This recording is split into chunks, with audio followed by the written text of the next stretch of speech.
সদ্য বিয়ে করা বরের পাশে নিজের প্রাক্তন প্রেমিককে দেখে হতভম্ব হয়ে যায় নিধি। নিধিকে এভাবে অপ্রস্তুত চোখে তাকিয়ে থাকতে দেখে বাঁকা হাসে অয়ন। নিধিকে আরো অবাক করে দিয়ে অয়ন নিধির দিকে তাকিয়ে ফারিসকে বলে, দোস্ত, ভাবি তো হেব্বি কিউ। অয়নের কথা শুনে ফারিসের মধ্যে কোনো প্রতিক্রিয়া দেখা গেল না। এতে অবশ্য নিধি অবাক হয়নি, কারণ নিধিকে যখন ফারিসের দাদি দেখতে গিয়েছিল তখনই সে বুঝতে পেরেছে এই ছেলেরা কতটা অহংকারী স্বভাবের।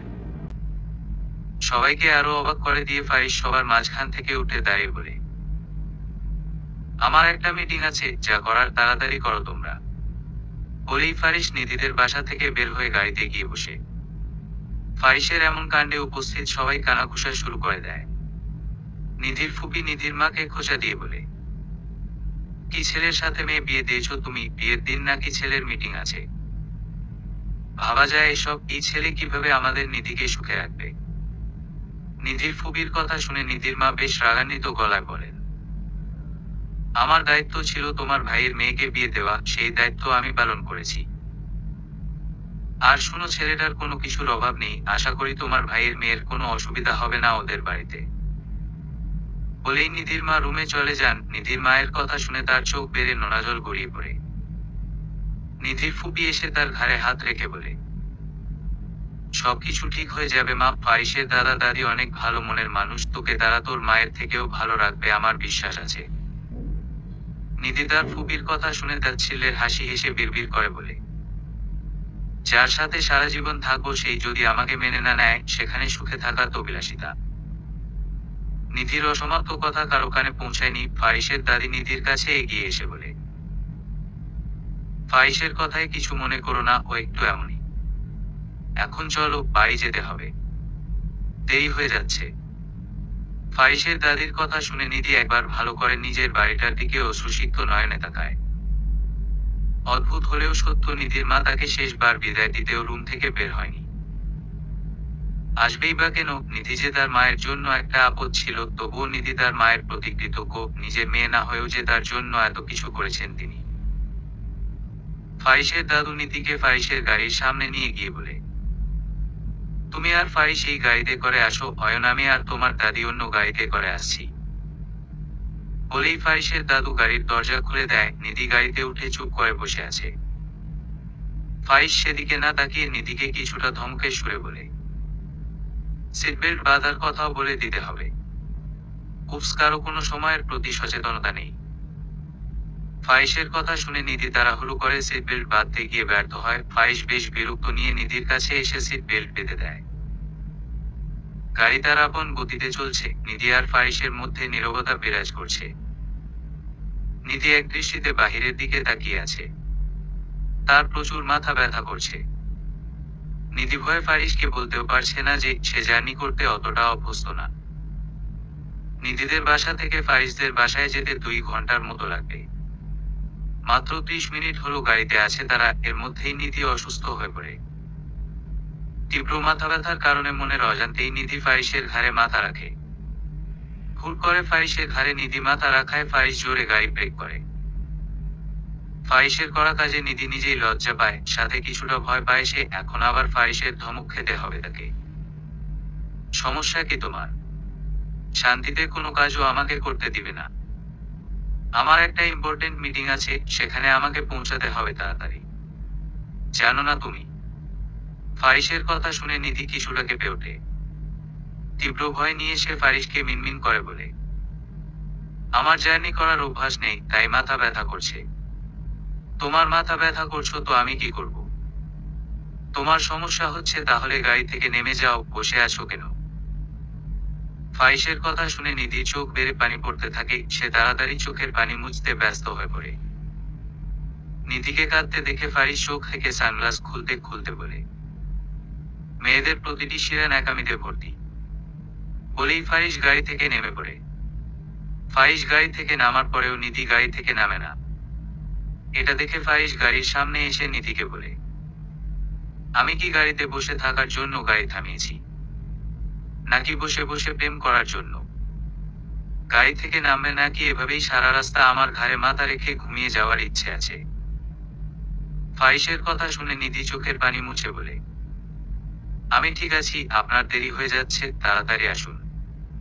নিধির কথা শুনে ফারিস তার দিকে ভ্রু কুঁচকে তাকায়। তবুও নিধির কোনো হেলদোল না দেখে ফারিস বেশ বিরক্ত হয়ে সেই স্থান ত্যাগ করে। কিছুক্ষণের মধ্যে ফারিস একটা ঠান্ডা পানির বোতল আর কিছু আচার এনে নিধির পাশে রেখে গাড়ি স্টার্ট দেয় আবার। নিধি সেদিকে না তাকিয়ে সিটে হেলান দিয়ে ঘুমানোর চেষ্টা করে। হঠাৎ করে গাড়ি ব্রেক করায় নিধির ঘুম ভেঙে যায়। ফারিস গাড়ি থেকে নেমে গাড়ির দরজা খুলে দিয়ে বলে, নামো, আমি অফিসে যাব। বাসায় যাও তুমি। ফারিসের কথা শুনে নিধি গাড়ি থেকে নেমে যায়। নিধি নেমে যেতেই ফারিস গাড়িতে উঠে অফিসের উদ্দেশ্য রওনা দেয়। ফারিসদের বাড়ির সামনেই দাঁড়িয়ে আছে নিধি। দাঁড়িয়ে আছো কেন? বাড়ির ভিতরে আসো। ফারিসের দাদুর কথা শুনে নিধি তার দিকে তাকায়। নিধির মলিন মুখখানা দেখে ফারিসের দাদু তাকে সান্ত্বনা দিয়ে বলে, জন্মের সময় মাকে হারিয়েছে, তার কয়েক বছর পর বাবাও চলে গিয়েছিল আমার অবুঝ ফারিসকে রেখে। বাবা মায়ের শাসন না পেয়ে বড় হয়েছে তো, তাই একটু খিটখিটে মেজাজের হয়েছে। তুমি চিন্তা করো না নিধি, ও ঠিক হয়ে যাবে। তুমি শুধু ওকে ভালোবেসে একটু আগলে রেখো। আমার ফারিসা ভালোবাসার পাগল, ছোটবেলা থেকে কারো ভালোবাসা পায়নি তো তাই। ফারিসের দাদুর কথা শুনে নিধি তার চোখের দিকে তাকিয়ে বলে, আমি আমার সব দায়িত্ব পালন করার চেষ্টা করব। নিধির কথা শুনে হাসে ফারিসের দাদু। তিনি নিধিকে নিয়ে বাড়ির ভিতরে প্রবেশ করে। বাড়ির ভিতরে আসতেই ফারিসের দাদি নিধিকে নিয়ে নিজের রুমে এসে বসেন। আলমারি থেকে একটা গহনার বাক্স এনে নিধির হাতে দিয়ে বলে, এটা খুলে দেখো তো কেমন লাগছে। নিধি বাক্সটা খুলে দেখে তার ভিতরে একজোড়া হাতের চুড়ি রয়েছে। ফারিসের দাদি চুড়ি জোড়া নিধির হাতে পরিয়ে দিয়ে বলে, দারুণ লাগছে তোমাকে। ফারিসের দাদির কথা শুনে সৌজন্যমূলক হাসে নিধি। সালটা যখন 2019, তখন অয়নের সাথে পরিচয় হয় নিধির। নিধি তখন 10ম শ্রেণীতে পড়ত। তখন থেকেই নিধি আর অয়নের প্রণয়ের সূত্রপাত ঘটে। সবকিছু ঠিকঠাকই চলছিল 2 বছর। একদিন হুট করে অয়ন এসে বলে, তোমার মতো এত নিজ ফ্যামিলির মেয়ের সাথে আমার পরিবার কখনো এই সম্পর্ক মেনে নিবে না, তাই আমাকে ভুলে যাও। বলেই অয়ন সেদিন নিধিকে রেখে চলে যায়। এতে নিধি প্রচুর কেঁদেছিল। একসময় মনটাকে পাথরে পরিণত করে পরিবারের চাপে বিয়েতে রাজি হয় নিধি। কিন্তু আজ হঠাৎ 3 বছর পর প্রাক্তন প্রেমিককে দেখে অবাক না হয়ে পারল না নিধি। রুমের এক কোনায় দাঁড়িয়ে আনমনেই এসব ভাবছিল নিধি। হঠাৎ করে হাতে হেঁচকা টান পড়ায় নিধি সামনে তাকায়। নিধি তার সামনে অয়নকে দেখে কিছুটা রেগে যায়। হাত ছাড়ুন বলছি, এখানে কেউ দেখে ফেললে ব্যাপারটা কিন্তু খারাপ হবে বলে দিলাম। নিধির কথা শুনে পৈশাচিক হাসি হাসে অয়ন। এখানে কি হচ্ছে এসব? হঠাৎ ক্ষিপ্ত সুরে বলা কথাটা শুনে নিধি আর অয়ন দুজনেই ভয় পেয়ে যায়। ফারিস নিধি আর অয়নের দিকে রক্তিম চোখে তাকিয়ে আছে। ফারিসের কথা শুনে নিধি আর অয়ন দুজনেই নিচের দিকে তাকিয়ে আছে। অয়ন সাহস করে ফারিসকে বলে, আসলে আমি। ফারিস অয়নের পুরো কথা না শুনে তার শার্টের কলার চেপে হুঙ্কার দিয়ে বলে, আসলে কি? তোর সাহস হয় কি করে ওর হাত ধরার? অয়ন ফারিসের হাত থেকে নিজেকে কোনো মতে ছাড়িয়ে নিয়ে হনহন করে সেই স্থান ত্যাগ করে। অয়ন চলে যেতেই ফারিস নিধির দিকে রক্তিম চোখে তাকিয়ে বলে, ভালো করে 4 ঘন্টাও হয়নি তুমি এই বাড়িতে এসেছো, আর এখন থেকেই তুমি নাটক শুরু করে দিয়েছো। তোমাকে তো আমি ভদ্র ঘরের মেয়ে মনে করেছিলাম। ভদ্র ঘরের মেয়ে দেখেই এসব ব্যবহার সহ্য করে যাচ্ছি। নিধির কথা শুনে ফারিস তার দিকে অবাক চোখে তাকিয়ে বলে, মুখে মুখে তর্ক করা আমার একদম পছন্দ না। আমার সাথে তর্ক করতে এসো না, এর পরিণাম ভালো হবে না বলে দিলাম মেয়ে। বলেই ফারিস নিজের রুমে চলে যায়। নিধি আর ফারিসের বিয়ে ঘরোয়া ভাবেই হয়েছে। ফারিসের অনুষ্ঠান করার ইচ্ছে নেই সে বলে দিয়েছে। তাই ফারিসের দাদু রাহাত শিকদার একদম ঘরোয়া ভাবে নাত বউকে তাদের বাড়িতে নিয়ে আসে। রাত প্রায় 11:30 বাজে। নিধি ফারিসের দাদি ফারুল বেগমের পাশে বসে আছেন। ফারুল বেগম নিধিকে ফারিসের রুমে দিয়ে আসেন। রুমে ঢুকে ফারিসকে কোথাও দেখে না নিধি, তাই নিশ্চিন্তে বিছানার এক কোনায় বসে সে। হঠাৎ করে ওয়াশরুমের দরজা খুলে মাথা মুছতে মুছতে রুমে প্রবেশ করে ফারিস। নিধিকে বসে থাকতে দেখে ফারিস ভ্রু কুঁচকে বলে, এত বড় বাড়ি, অথচ তোমাকে এই রুমেই নাকি থাকতে হবে, অসহ্য।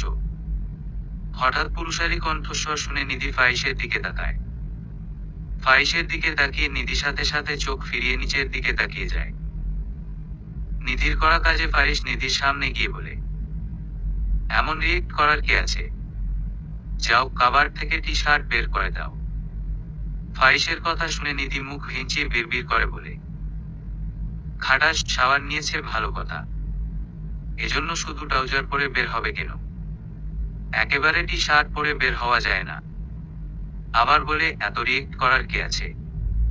নিধিকে একা একা বিড়বিড় করতে দেখে ফাহিস ভ্রু কুঁচকে বলে, ভূতে ধরেছে নাকি? কি বলেছি কানে যায়নি তোমার? ফাহিসের কথা শুনে নিধি উঠে গিয়ে কাবার থেকে একটা গাঢ় লাল রঙের টি শার্ট বের করে এনে ফাহিসের সামনে ধরে। নিধির হাতে লাল রঙের টি শার্টটা দেখে ফাহিস নাক ছিটকে বলে, দেখে শুনে আমার অপছন্দের টি শার্টটাই বের করেছো, স্টুপিড কোথাকার। ফাহিসের কথা শুনে নিধি জোর করে তার হাসি চেপে রাখে। সে ইচ্ছে করেই লাল রঙের টি শার্টটা বের করে দেয়, তাই সে আর কোনো কথা বলে না। ফাহিস নিধির দিকে একবার রক্তিম চোখে চেয়ে নিজেই কাবার থেকে টি শার্ট বের করে পরে নেয়। ফাহিস ল্যাপটপ কোলের উপর নিয়ে বিছানায় বসে বসে কাজ করছে। রাত প্রায় 1টা বাজতে চলেছে, এখনো ফাহিসের কাজ শেষ হওয়ার কোনো নাম নেই। এদিকে নিধি ঘুমে হেলে পড়ছে। একসময় নিধি নিজের সব ভয়কে একপাশে জড়ো করে বলে, আপনি কি ঘুমাবেন না? নিধির কথা শুনে ফাহিস কান থেকে ব্লুটুথ খুলে ভ্রু কুঁচকে বলে, কিছু বলেছ? ফাহিসের কথা শুনে নিধি হতাশ হয়। নিধিকে চুপ করে থাকতে দেখে ফাহিস ল্যাপটপ বন্ধ করে নিধির সামনে বসে বলে, নাম কি তোমার? ফাহিসের কথা শুনে নিধি অবাক হয় প্রচুর। যাকে বিয়ে করেছে তার নামটা পর্যন্ত জানে না, ব্যাপারটা হাস্যকর না? কেন আপনি জানেন না আমার নাম কি? হুজুর বলেছিল তোমার নাম, কিন্তু ভুলে গিয়েছি। এসব আজাইরা জিনিস মনে রাখার মতো সময় মেহরাব ফারিস শিকদারের নেই। নিজেরিয়া লম্বা নাম মনে রাখার সময় ঠিকই আছে, আপনার যখন আমার নাম মনে রাখার সময় নাই, তাহলে আবার জিজ্ঞেস করছেন কেন? নিধির কথা শুনে ফারিস তার দিকে অবাক চোখে তাকিয়ে বলে, তর্ক করো না মেয়ে, শান্তভাবে কথা বলছি তো তাই আশকারা পেয়ে যাচ্ছ। আমার নামটা লম্বা কে বলেছে তোমাকে?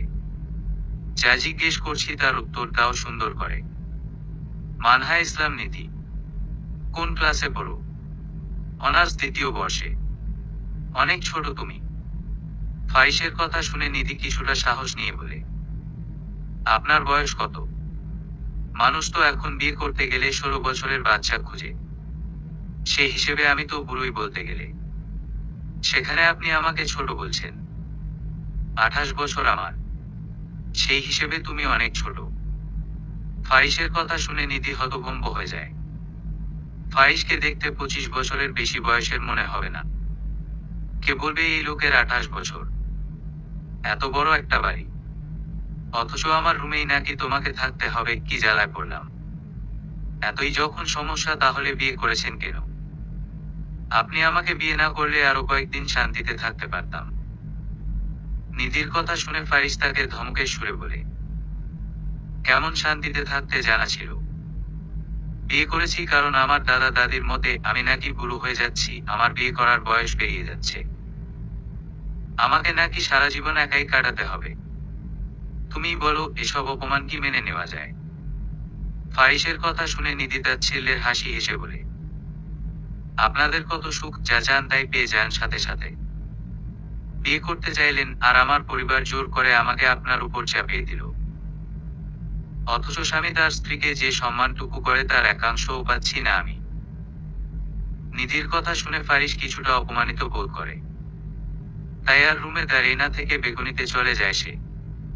ফারিস রুম থেকে চলে যেতেই নিধি দীর্ঘশ্বাস নিয়ে বিছানায় বসে।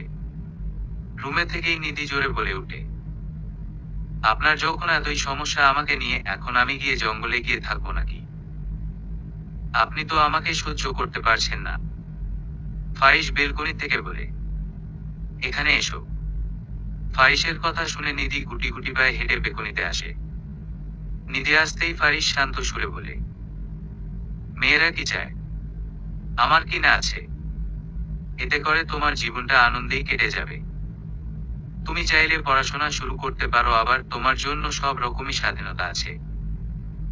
তাহলে তুমি কেন বললে আমি তোমাকে সম্মান করি না?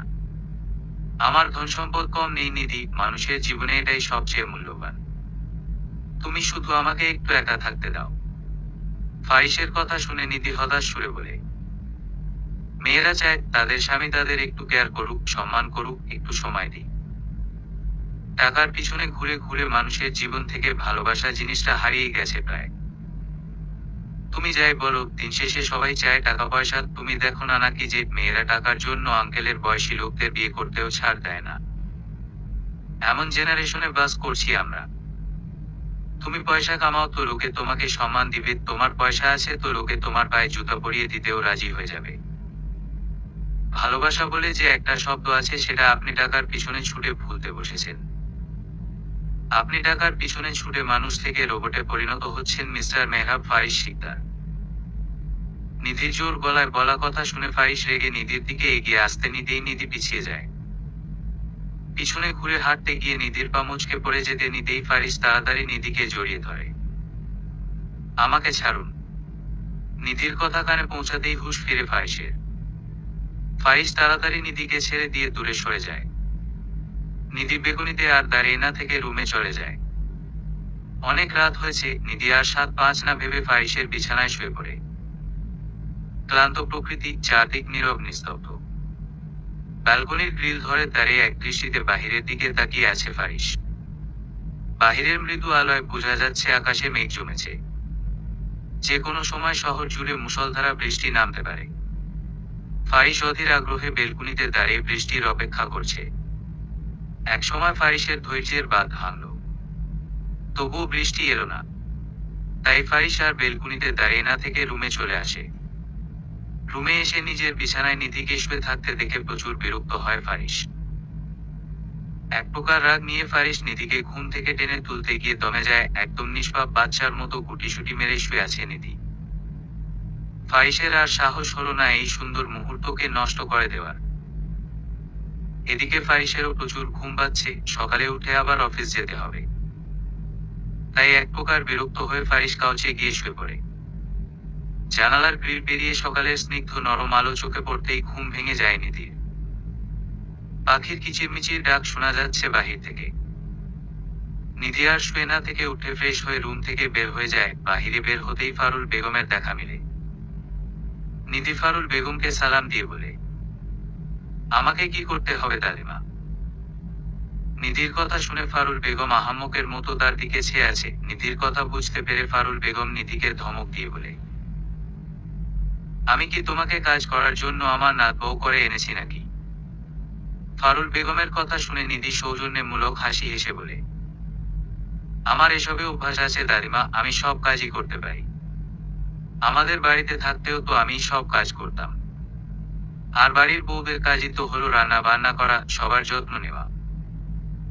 নিধির কথা শুনে ফারুল বেগম মৃদু হেসে বলেন, বাড়ির বউদের দায়িত্ব যদি থাকে সবার যত্ন নেওয়ার, তাহলে তার যত্ন নিবে কে?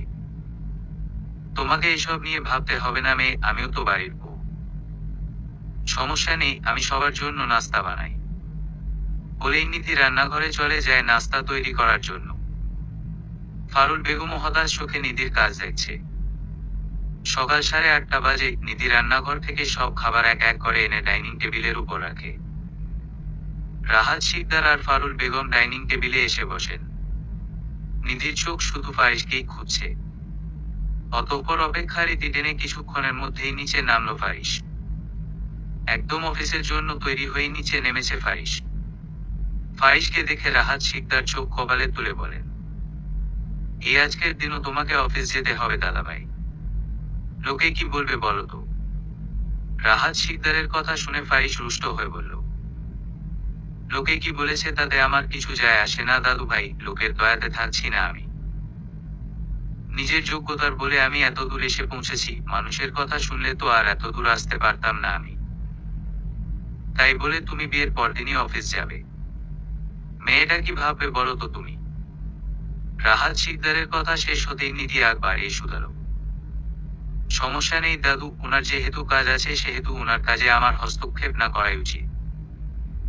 রাহাত শিকদার বুঝতে পেরেছে এমন ভাবে মাথা দোলাল। তিনি আবারও বলেন, নাস্তা করে নাও দাদাভাই। রাহাত শিকদারের কথা শুনে ফাইজ খেতে বসে। নিধি সবাইকে খাবার দিয়ে এসে ফারিসের পাশে দাঁড়ায়। নিধি ফারিসের প্লেটে পরোটা দিতে যেতেই ফারিস তাকে বাধা দিয়ে বলে, এসব তেলযুক্ত খাবার আমি খাই না, তোমার জানা নেই? আর এসব খাবার কে বানিয়েছে? ফারিসের ধমক খেয়ে নিধি মিনমিন করে বলে, আমি তো কালকেই আপনার বাড়িতে এসেছি, জানবো কি করে? জানলে তো আপনার জন্য অন্য খাবার বানাতাম।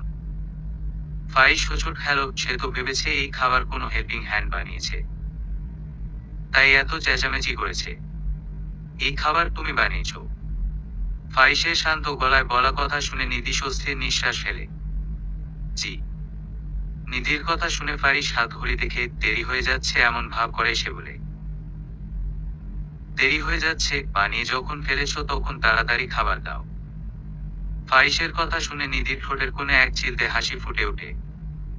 সে পরম আবেশের সাথে ফারিসের প্লেটে খাবার বেড়ে দেয়। খাবার খাওয়া শেষ করে ফারিস তার অফিসের উদ্দেশ্য বেরিয়ে পড়ে।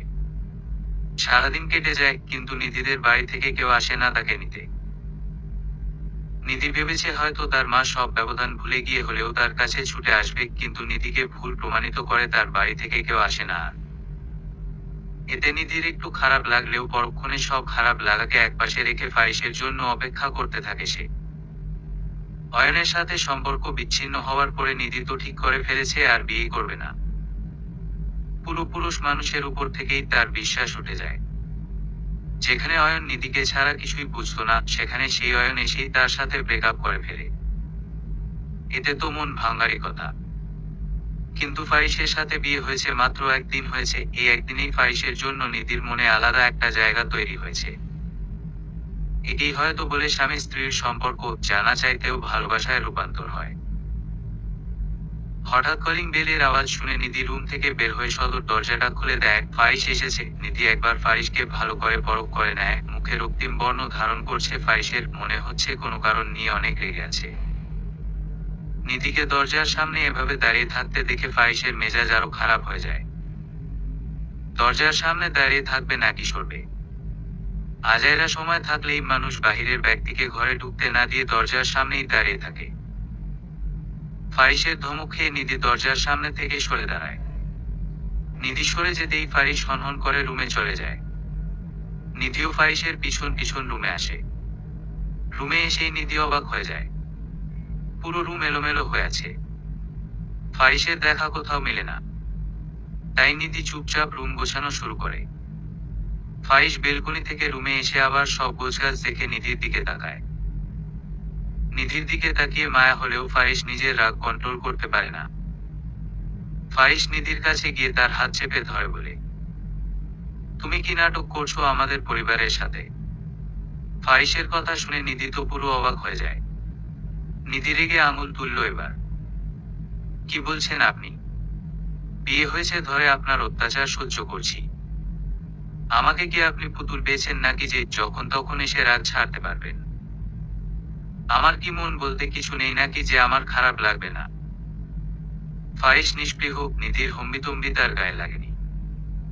ফারিস চোখ বন্ধ করে রাগ নিয়ন্ত্রণ করার চেষ্টা করে বলে, অয়ন তোমার পূর্ব পরিচিত না। ওর সাথে তোমার কিসের সম্পর্ক?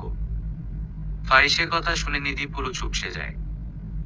মুহূর্তের মধ্যে স্বর পাল্টে এলো নিধি। যেটার ভয় কালকে থেকে পাচ্ছিল সেটাই ঘটেছে অবশেষে। ফারিস আর নিধি দুজনেই মুখোমুখি দাঁড়িয়ে আছে, কারো মুখে কোনো কথা নেই। নিধিকে এখনো চুপ করে থাকতে দেখে ফারিস এবার প্রচুর রেগে যায়। ফারিসকে রেগে যেতে দেখে ঘাবড়ে যায় নিধি।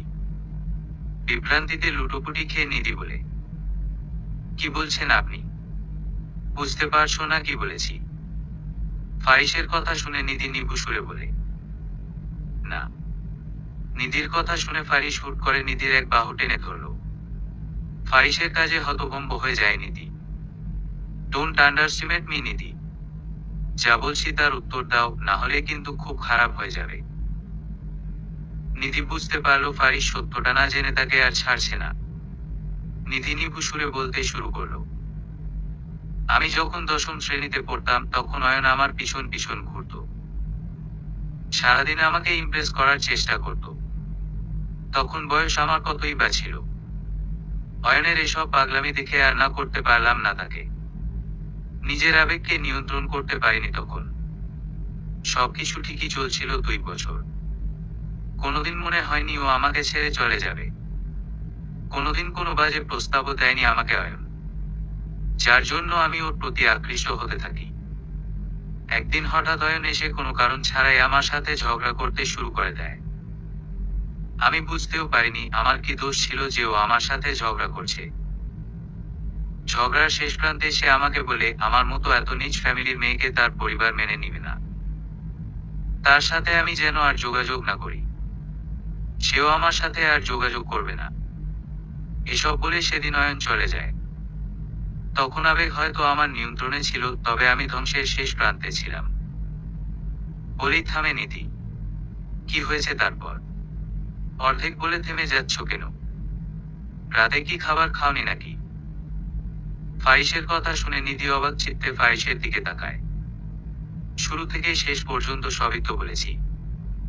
ফাইসের ব্যাকুল চিত্ত হতাশ হলো। ফাইস চোখ বন্ধ করে নিজের রাগ নিয়ন্ত্রণ করে বলে, আমি সবকিছুই জানি মেয়ে, আমার কাছে সব সত্যি বলো, আমি কিছু বলবো না তোমাকে। নিধি এবার একটু রেগে যায়, কিছুটা চেঁচিয়ে বলে, কি আজব, সবকিছুই তো বলেছি, আমি আপনার থেকে কি লুকাবো আর? নিধির কথা শুনে ফাইস সজোরে নিধির গালে থাপ্পড় দিয়ে বলে, অয়নের সাথে রাত কাটাসনি তুই? কি মনে করেছিস তুই আমি কিছু জানতে পারবো না? আমাকে কি তোর এতই বোকা মনে হয়? নিধি বিস্ময়াবহ। সে কল্পনাও করেনি ফাইস তাকে চর মারবে, তাও আবার ভুল কিছু শুনে। নিধির আর কিছু জানার আগ্রহ রইল না। টলমলে পায়ে হেঁটে নিধি বেলকুনিতে চলে যায়। নিস্তব্ধ নিশ্চুপ হয়ে আছে চারিদিকে, কোনো সারা শব্দ নেই কোথাও। বাহিরের দমকা হাওয়ায় চুল উঠছে নিধির। আকাশে মেঘেরা পাল্লা দিয়ে চলছে। বিষাদের নিবিড়তা যখন চারিদিক জুড়ে, আচমকা পাশ হতে কেউ একজন নিধির চোখের পানি মুছে দিয়ে বলে, মিথ্যে বলা আমার একদম পছন্দ না মেয়ে, সত্যটা আমি তোমার মুখ থেকে শুনতে চাই। তাই তো আমি এসেই তোমাকে জিজ্ঞেস করেছি সব। ফাইসের কথা শুনে নিধি তার দিকে ফিরে তাকায়। নিধি অবলীলায় বলল, আমি প্রথমেই বলেছি অয়ন আমাকে কখনো কোনো বাজে প্রস্তাব দেয়নি, সেখানে আমরা কিভাবে রাত কাটাবো? আপনার কি আমাকে এতই খারাপ মনে হয়? এসব আপনাকে কে বলেছে? নিরুত্তর ফারিস নিষ্পলক চেয়ে থাকে। কিছুক্ষণ আগে করা কাজের জন্য ভিতরে ভিতরে দুমড়ে মুছে যাচ্ছে সে। অফিসে যাওয়ার পরই অয়নের বয়ান শুরু হলো। নিধি তাকে ঠকিয়েছে, নিধির সাথে তার ঘনিষ্ঠ সময় কেটেছে, আরো কত কি। এসব শুনেই ফারিস আর রাগ নিয়ন্ত্রণ করতে পারেনি। বাহিরের কাউকে নিয়ে এসব বললে ফারিস হয়তো চুপ করে থাকতো, কিন্তু তার ব্যক্তিগত জীবনের সাথে জুড়ে থাকা মানবীকে নিয়ে এসব বলাতে ফারিস চুপ করে থাকতে পারেনি। অয়নের সাথে তো এসব নিয়ে রাগারাগি হয়েছেই, আবার বাসায় এসে নিধির কাছ থেকে সত্যটা জানতে চায় সে। তখন অয়নের রাগ সব নিধির উপরেই উঠায় ফারিস। ফারিসকে চুপ করে থাকতে দেখে নিধি বলে, খাবার দিচ্ছি, খেতে আসেন। নিধির কথা শুনে এক মুহূর্তের জন্য নিধির উপর থেকে সব বিরক্তি দূর হয়ে যায় ফারিসের। একটু আগে কি খারাপ ব্যবহারটা না করেছে সে নিধির সাথে? অথচ কি সুন্দর নিধি সবকিছু ভুলে এখন তাকে খেতে লাগছে। নিধি ডাইনিং টেবিলের উপর খাবার এনে রাখে। ফারিস এসে চেয়ার টেনে বসে। নিধি ফারিসকে সযত্নে খাবার বেড়ে দেয়। খাবার বেড়ে দিয়ে নিধি রুমের দিকে পা বাড়ায়। নিধি। ফারিসের মুখে নিজের নাম শুনে চকিতে পেছনে ফিরল নিধি। অবাক হয়ে বলল, কিছু লাগবে? খেতে আসো। ফারিসের কথা শুনে নিধি হতভম্ব হয়ে যায়। ফারিস কি করে জানলো সে খাবার খায়নি? নিধির কল্পনার মধ্যে এক বালতি জল ঢেলে দিয়ে ফারিস নিধিকে ধমক দিয়ে বলে, খেতে ডেকেছি শুনছো না? সবকিছু নিয়ে তোমার উপর এত চেঁচামেচি করতে হয় কেন আমাকে? সোজা কথা হজম হয় না তোমার? ফারিসের ধমক খেয়ে চুপসে যায় নিধি। নিধি মিনমিন করে বলে, সারাদিন আপনার ধমক খেয়েই তো পেট ভরে যায়, খাবার খাওয়ার আর কি প্রয়োজন? কিছু বলেছ? না না, কি বলবো আমি? আমি কি কিছু বলতে পারি নাকি? নিধির কথা শুনে ফারিস তার দিকে চোখ পাকিয়ে তাকায়। তা দেখে নিধি তাড়াতাড়ি এসে চেয়ার টেনে ফাহিসের পাশে বসে পড়ে। অয়ন তোমাকে ছেড়ে চলে গিয়েছে, তুমি তাকে আটকাতে চাওনি কেন? ফাহিসের কথা শুনে থমকে যায় নিধি। মানুষ নাকি তার বউয়ের কাছ থেকে প্রাক্তনকে না আটকানোর গল্প শুনতে চায়। কি অদ্ভুত পর্দার কথায় আছে না, ভাগ্যে না থাকলে সাধ্যের মধ্যে থাকা প্রিয় জিনিসও হারিয়ে যায়, তেমন আর কি। ফাহিস বুক ভাঙা শ্বাস ফেলল। নিধির কথাটা কঠিন হলেও সত্য, যেটার বাস্তব প্রমাণ সে নিজেই। অয়নকে এখনো ভালোবাসো? জীবনে কেউই আমাকে আমার মতো করে বুঝেনি। কি হবে আর নিচে মায় জড়িয়ে থাকার? নিধির কথা বলার ধরনে থতমত খেয়ে যায় ফাহিস। সে বুঝতে পেরেছে নিধি কথাটা তাকে ইঙ্গিত করে বলেছে, তাই কথা ঘুরানোর জন্য বলে, এসব তুমি রান্না করেছো? হ্যাঁ। ওহ, তাই তো বলি, এত বাজে খাবার তো বাড়ির কেউ বানাবে না। ফাহিসের কথা শুনে নিধি হতবিহ্বল হয়ে যায়। সবাই তার রান্নার অনেক প্রশংসা করে, সেখানে ফাহিস কথা বলেছে। রান্না মজা হয়নি তো খাচ্ছেন কেন? নিধির কথা শুনে ফাহিস খাওয়া থামিয়ে দিয়ে বলে, ক্ষুধা লেগেছে, খাবো না। ফাহিসের কথা শুনে নিধি আর কিছু বলে না। ফাহিস খাবার খেতে খেতেই বলে, শুনো মেয়ে, আমার বাড়িতে তুমি আমার বউ হয়ে এসেছো। তোমার সাথে আমারও মান সম্মান জুড়ে আছে। তোমার জন্য সেটা যেন নষ্ট না হয় বলে দিলাম। অয়নের থেকে 10 হাত দূরে থাকবে। তোমাকে ওর কাছাকাছি দেখলে আমার থেকে খারাপ কেউ হবে না বলে দিলাম।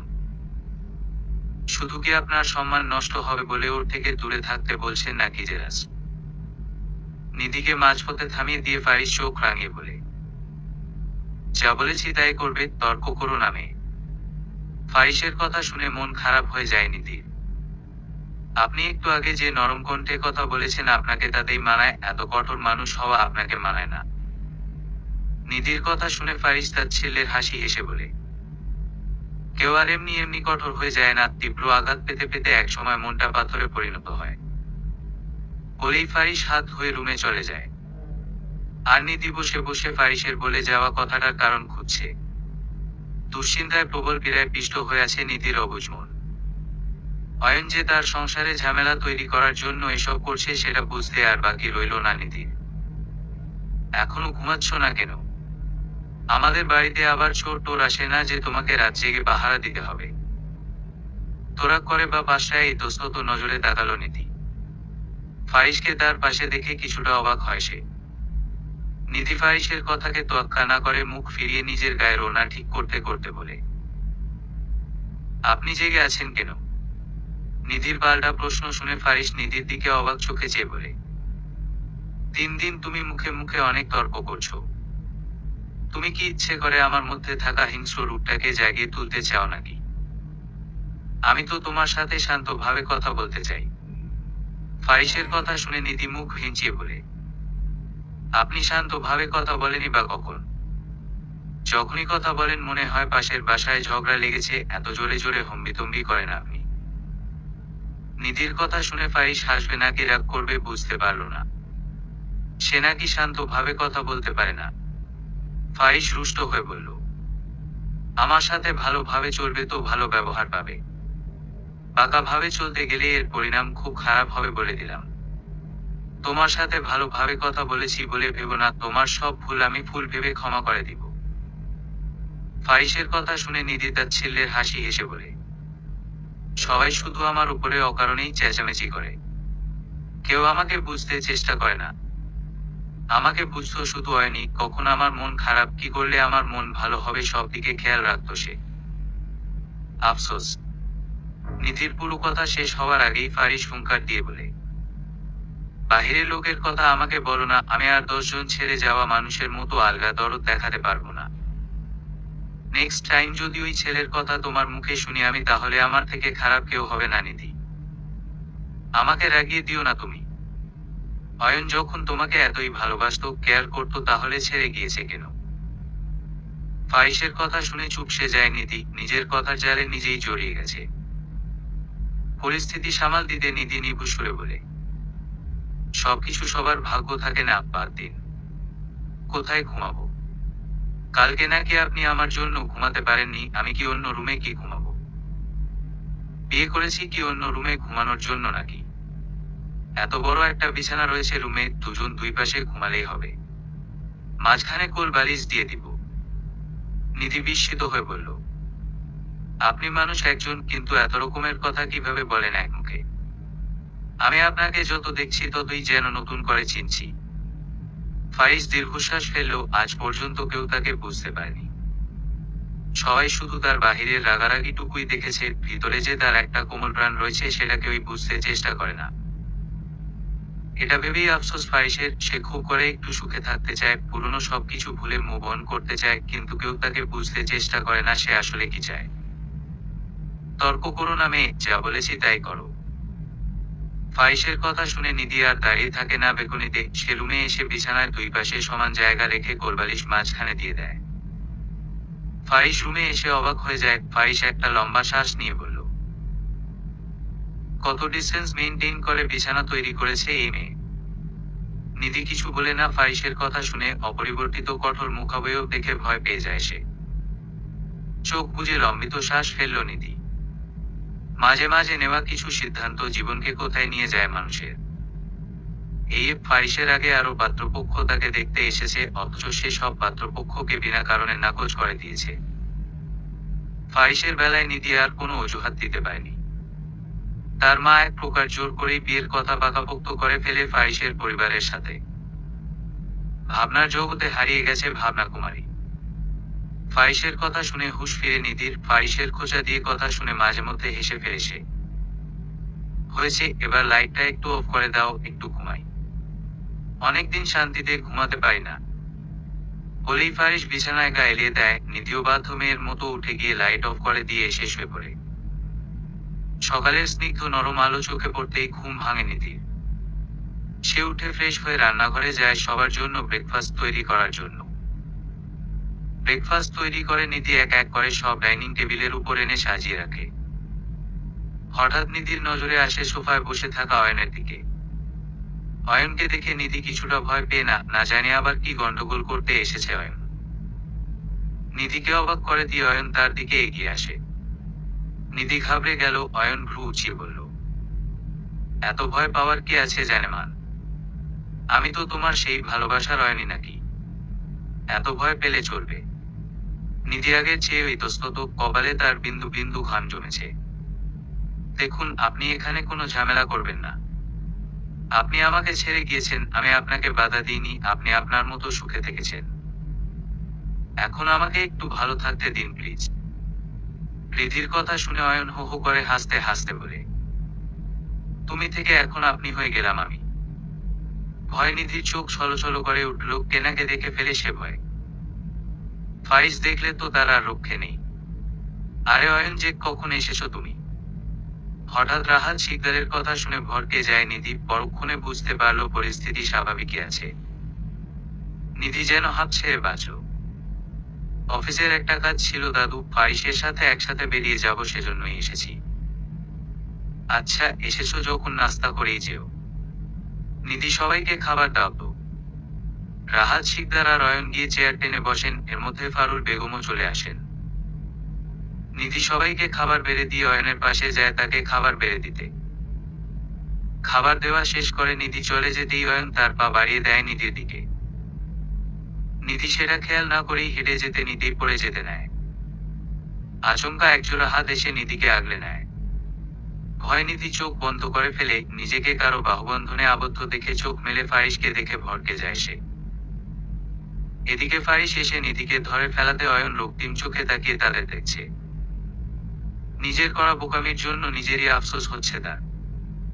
সে তো চেয়েছে নিধিকে ফারিসের কাছ থেকে দূরে সরাতে, তার ফাঁদ উল্টো ঘুরে নিধি আর ফারিস আরো কাছাকাছি চলে এসেছে। আরে নিধি, দেখে চলবে তো? তোমার কোথাও লাগেনি তো? অয়নের দিকে রক্তিম চোখে তাকিয়ে শান্ত গলায় কথাটা বলে ফারিস। এদিকে ফারিসের এত শান্তশিষ্ট আচরণ নিধি যেন ঠিক হজম করতে পারল না। ফারিস সেসবে পাত্তা না দিয়ে নিধিকে ধরে চেয়ারে বসিয়ে দেয়। ফারিস নিজেও নিধির পাশে চেয়ার টেনে বসে। ফারিস যত্ন সহকারে নিধির প্লেটে খাবার বেড়ে দিতে দিতে বলে, খাবার খেয়ে ঔষধ খেয়ে নিও ব্যথার। ফারিসের একের পর এক চমক যেন নিতেই পারছে না নিধি। একটু অন্যমনস্ক হয়েই ফারিসের কথায় সায় মিলায় সে। অয়ন, তোর কোনো কাজ আছে নাকি রে? ফাইসের কথা শুনে হুঁশ আসে অয়নের, নিজের রাগকে নিয়ন্ত্রণ করার চেষ্টা করে অয়ন বলল, অফিসের একটা কাজের ব্যাপারে কথা বলতে এসেছি। অফিস যাবি না তুই? না রে, আজকে আর অফিসে যাব না। তোর ভাবিকে নিয়ে একটু বাহিরে বের হব, কিছু কেনাকাটা করার ছিল। আর আমি না তোকে বলেছি আমার কাজের ব্যাপারে তুই আর কোনো কষ্ট না করতে?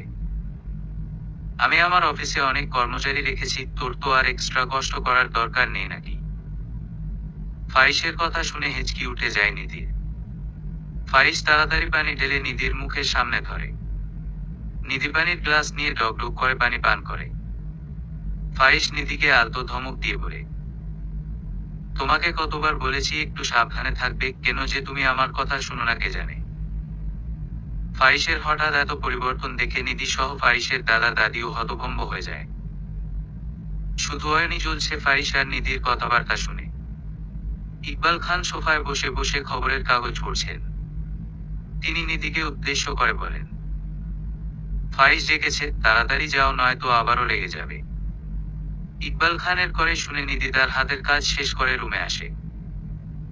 রুমে এসে নিধি পুরো অবাক হয়ে যায়, ফাইস একদম রেডি হয়ে বসে আছে। অফিসে যাবেন? নিধির কথা শুনে ফারিস ভ্রু উঁচিয়ে তার দিকে তাকায়। হ্যাঁ, আমি তো অফিসে পাঞ্জাবি পরে যাই। স্টুপিড কোথাকার। ফারিসের কথা শুনে চুপসে যায় নিধি। নিধি কণ্ঠ শৃঙ্গে তুলে বলে, এভাবে বলার কি আছে? ফারিস ছোট্ট শ্বাস ফেলল।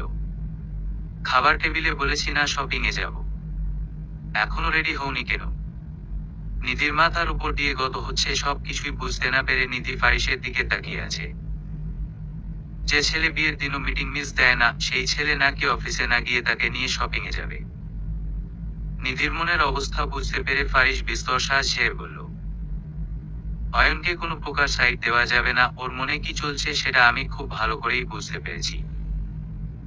ওকে যেহেতু বলে ফেলেছি আজকে তোমাকে নিয়ে বেরোবো, তাই আর দেরি করো না, রেডি হও। নিধি চুপ করে রইল। নিধিকে চুপ করে থাকতে দেখে ফারিস মিয়ে গেল ফের। গলায় গম্ভীরতা বজায় রেখে ফারিস বলে, যা বলছি তাই করো মেয়ে, আমার আর সহ্য হচ্ছে না তোমার ঘাড়তারামিগুলো। আমি যেসব পছন্দ করি না তুমি সেসবই করছো। তুমি কেন সকালে অয়নকে খাবার দিতে গিয়েছো? আমাকে রাগিয়ে দিও না, পুরনো ভুলগুলো কিন্তু আমি ভুলিনি। ফাইসের কথার অন্তর্জাল থেকে বাঁচতে নিধি তাড়াতাড়ি রেডি হতে চলে যায়। ফাইস আর দাঁড়িয়ে না থেকে গাড়িতে গিয়ে বসে। মিনিট 15-র মধ্যেই নিধি বাড়ি থেকে বের হয়ে গাড়ির দিকে এগিয়ে আসছে। ফাইস নিধির দিকে চোখ তুলে তাকায়। পার্পেল কালারের একটা কুর্তি পরেছে নিধি।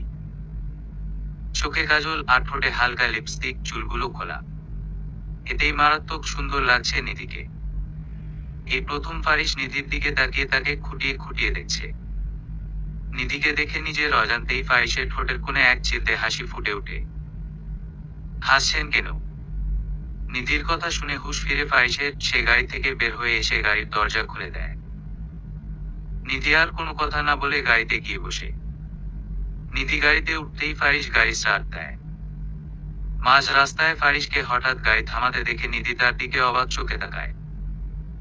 নিধিকে কিছু না বলেই ফারিস গাড়ি থেকে বের হয়ে একটা দোকানে ঢুকে। নিধি অসহায় দৃষ্টিতে ফারিসের যাওয়ার পানে চেয়ে আছে। এই লোক কখন কি করে বোঝাই মুশকিল। 2 মিনিটের মধ্যেই ফারিস আবার গাড়িতে এসে বসে। নিধির দিকে ফারিস একটা মাস্ক বাড়িয়ে দিয়ে বলে, মাস্কটা পরে নাও। নিধি ভ্রু উঁচিয়ে বলল, কি দরকার মাস্ক পরার? মাস্ক পরলে আমার দম বন্ধ হয়ে আসে। নিধির কথা শুনে ফারিস চটে বলল, মাস্ক পরতে বলেছি মানে তুমি পরবে। নিধি গাল ফুলিয়ে ফারিসের হাত থেকে মাস্কটা নেয়। নিধিকে গাল ফুলিয়ে থাকতে দেখে ফারিস খুব ধীর বলল, অয়নও যাচ্ছে আমাদের সাথে, তাছাড়া বাহিরে কত মানুষ থাকবে। ফারিসের কথা শুনে কিছু বলল না নিধি। সে নীরব দৃষ্টিতে বাহিরের দিকে তাকিয়ে আছে। অয়নের সাথে একদম কথা বলবে না তুমি? নিধি সন্তর্পণে মাথা নাড়াল। সে মহাচিন্তিত কণ্ঠে বলল, অয়নকে সাথে নেওয়ার কি খুব দরকার ছিল? নিধির কথা শুনে বিরক্ত হয় ফারিস। আমি কি করব না করব সেটা কি তোমার থেকে অনুমতি নিয়ে করতে হবে নাকি? ফারিসের কথা শুনে চুপসে যায় নিধি। তার আর কোনো কথা বলার সাহস হয় না। নিধিকে চুপ করে থাকতে দেখে ফারিস রুষ্ট সুরে বলে, অয়ন আমার জানের দোস্ত, তাকে দেখাতে হবে না আমি আমার বউকে কতটা ভালোবাসি, আমরা কতটা সুখে আছি সেটা দেখে অয়নের থেকে খুশি কেউ হবে না, আমি শিওর। বলেই বাঁকা হাসে ফারিস। নিধি ফারিসের দিকে অসহায় দৃষ্টিতে তাকিয়ে বলল, এসব করা কি খুব বেশি দরকার? পুরনো ক্ষতকে জাগিয়ে তুলতে চান আপনি? ফারিস দৃঢ় কণ্ঠে বলল, আমি তো শান্তভাবেই সবার সাথে চলতে চেয়েছি, অয়নই তো আমাকে রাগিয়ে দিয়েছে, আমি তো প্রথমে ওর সাথে এসব করতে চাইনি। অয়ন বুঝে গেছে আমাদের সম্পর্কটা আর 10টা সাধারণ দম্পতির মতো না, তাই তো আমাদের পিছনে উঠে পড়ে লেগেছে সে। এখন তাকে বুঝাতে হবে তো আমাদের সম্পর্কটা একদম স্বাভাবিক আছে। তাছাড়া অয়ন নিজে থেকেই তো আমাদের সাথে যেতে চেয়েছিল। ফারিসের কথা শুনে দীর্ঘশ্বাস ফেলে নিধি সে বিরস মুখে বলল, সবকিছু যখন এতই বুঝেন তাহলে নাটক না করে আমাদের সম্পর্কটাকে স্বাভাবিক করে নিলেই তো হয়। নিধির কথা শুনে ফারিস জোরে গাড়ি ব্রেক কষে ফারিস বিস্তর শ্বাস ছেড়ে বলল, বুঝবে না তুমি? বলেই ফারিস গাড়ি থেকে নেমে নিধিকেও নামতে বলে নিধি বাধ্য মেয়ের মতো গাড়ি থেকে নেমে পড়ে। অপেক্ষার অবসান ঘটিয়ে অয়নের আগমন ঘটল। নিধিকে দেখেই অয়ন হাত বাড়িয়ে বলল, হাই। নিধি হাত বাড়িয়ে দিতেই ফারিস তার দিকে তাকায়, ফলে নিধি আবার হাত গুটিয়ে নেয়। নিধির কাজে অয়ন কিছুটা অপমানিত বোধ করে, তবুও সে মুখে হাসি বজায় রেখে বলল, কেমন আছেন ভাবি?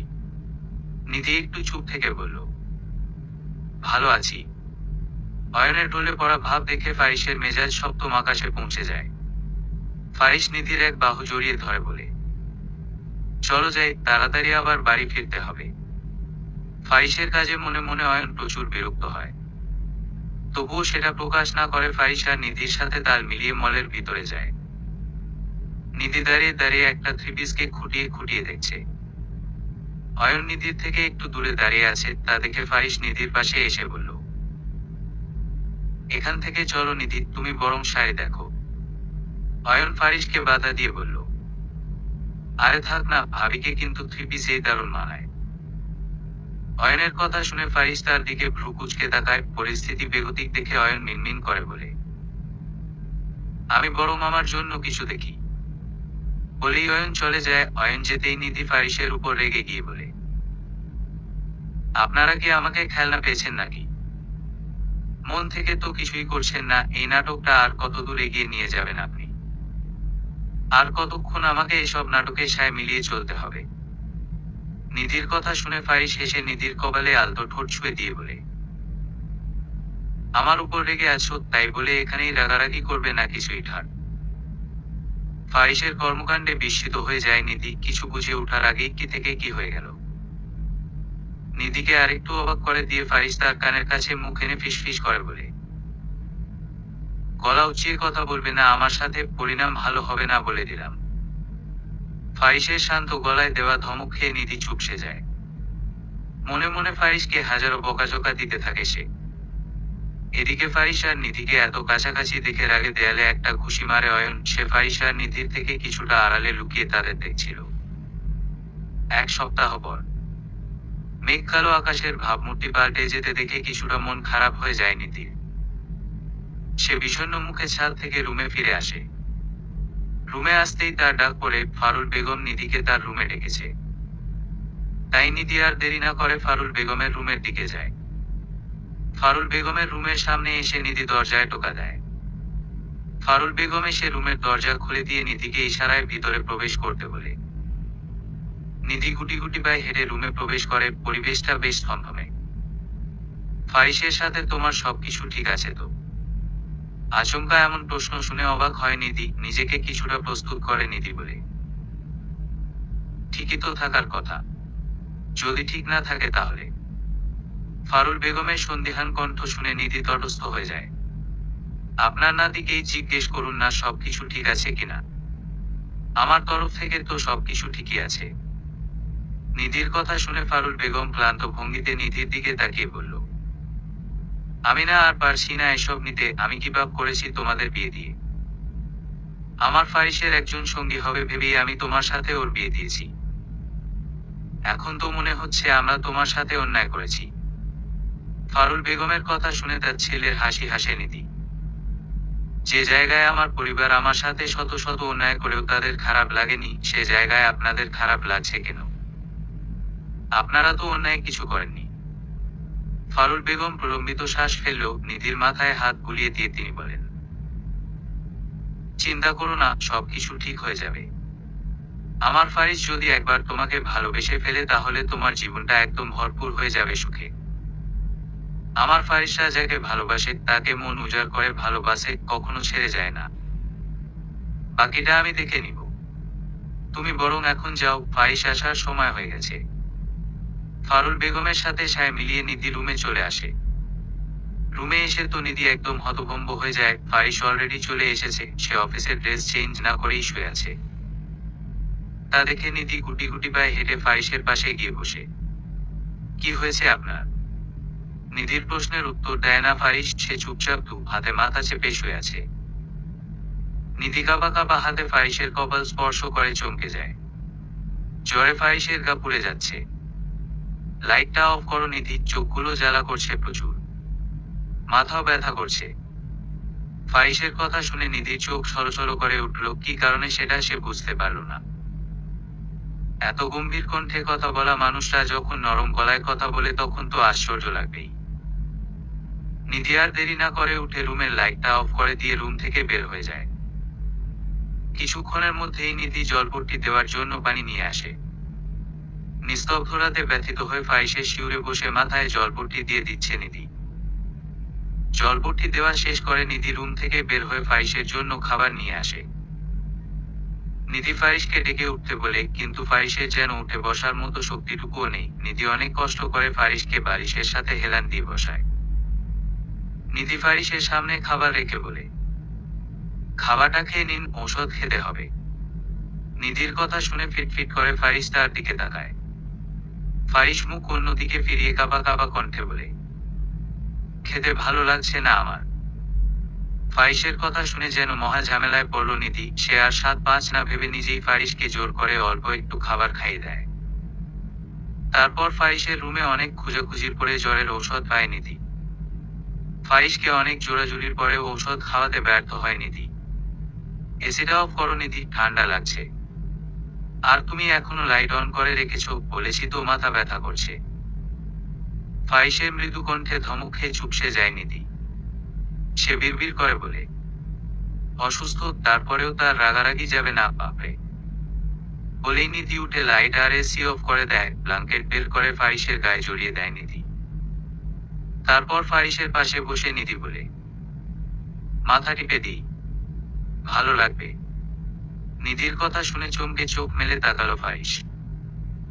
এত অস্থির হতে হবে না তোমাকে, কিছুক্ষণ পরেই সব রোগ হাওয়া হয়ে যাবে, এমনিতে কোনো কিছুই আমার কাছে চিরস্থায়ী থাকে না। ফারিসের কথা শুনল না নিধি, সে আলতো হাতে ফারিসের মাথা টিপে দিতে থাকে। রাত প্রায় 3টা বাজে, নিধি ফারিসের পাশে বালিশে হেলান দিয়ে শুয়ে আছে। হঠাৎ ফারিসের মৃদু আর্তনাদ শুনে ঘুম ভেঙে যায় নিধির। আবার জ্বর এসেছে ফারিসের, নিধি এবার বেশ চিন্তায় পড়ে যায়।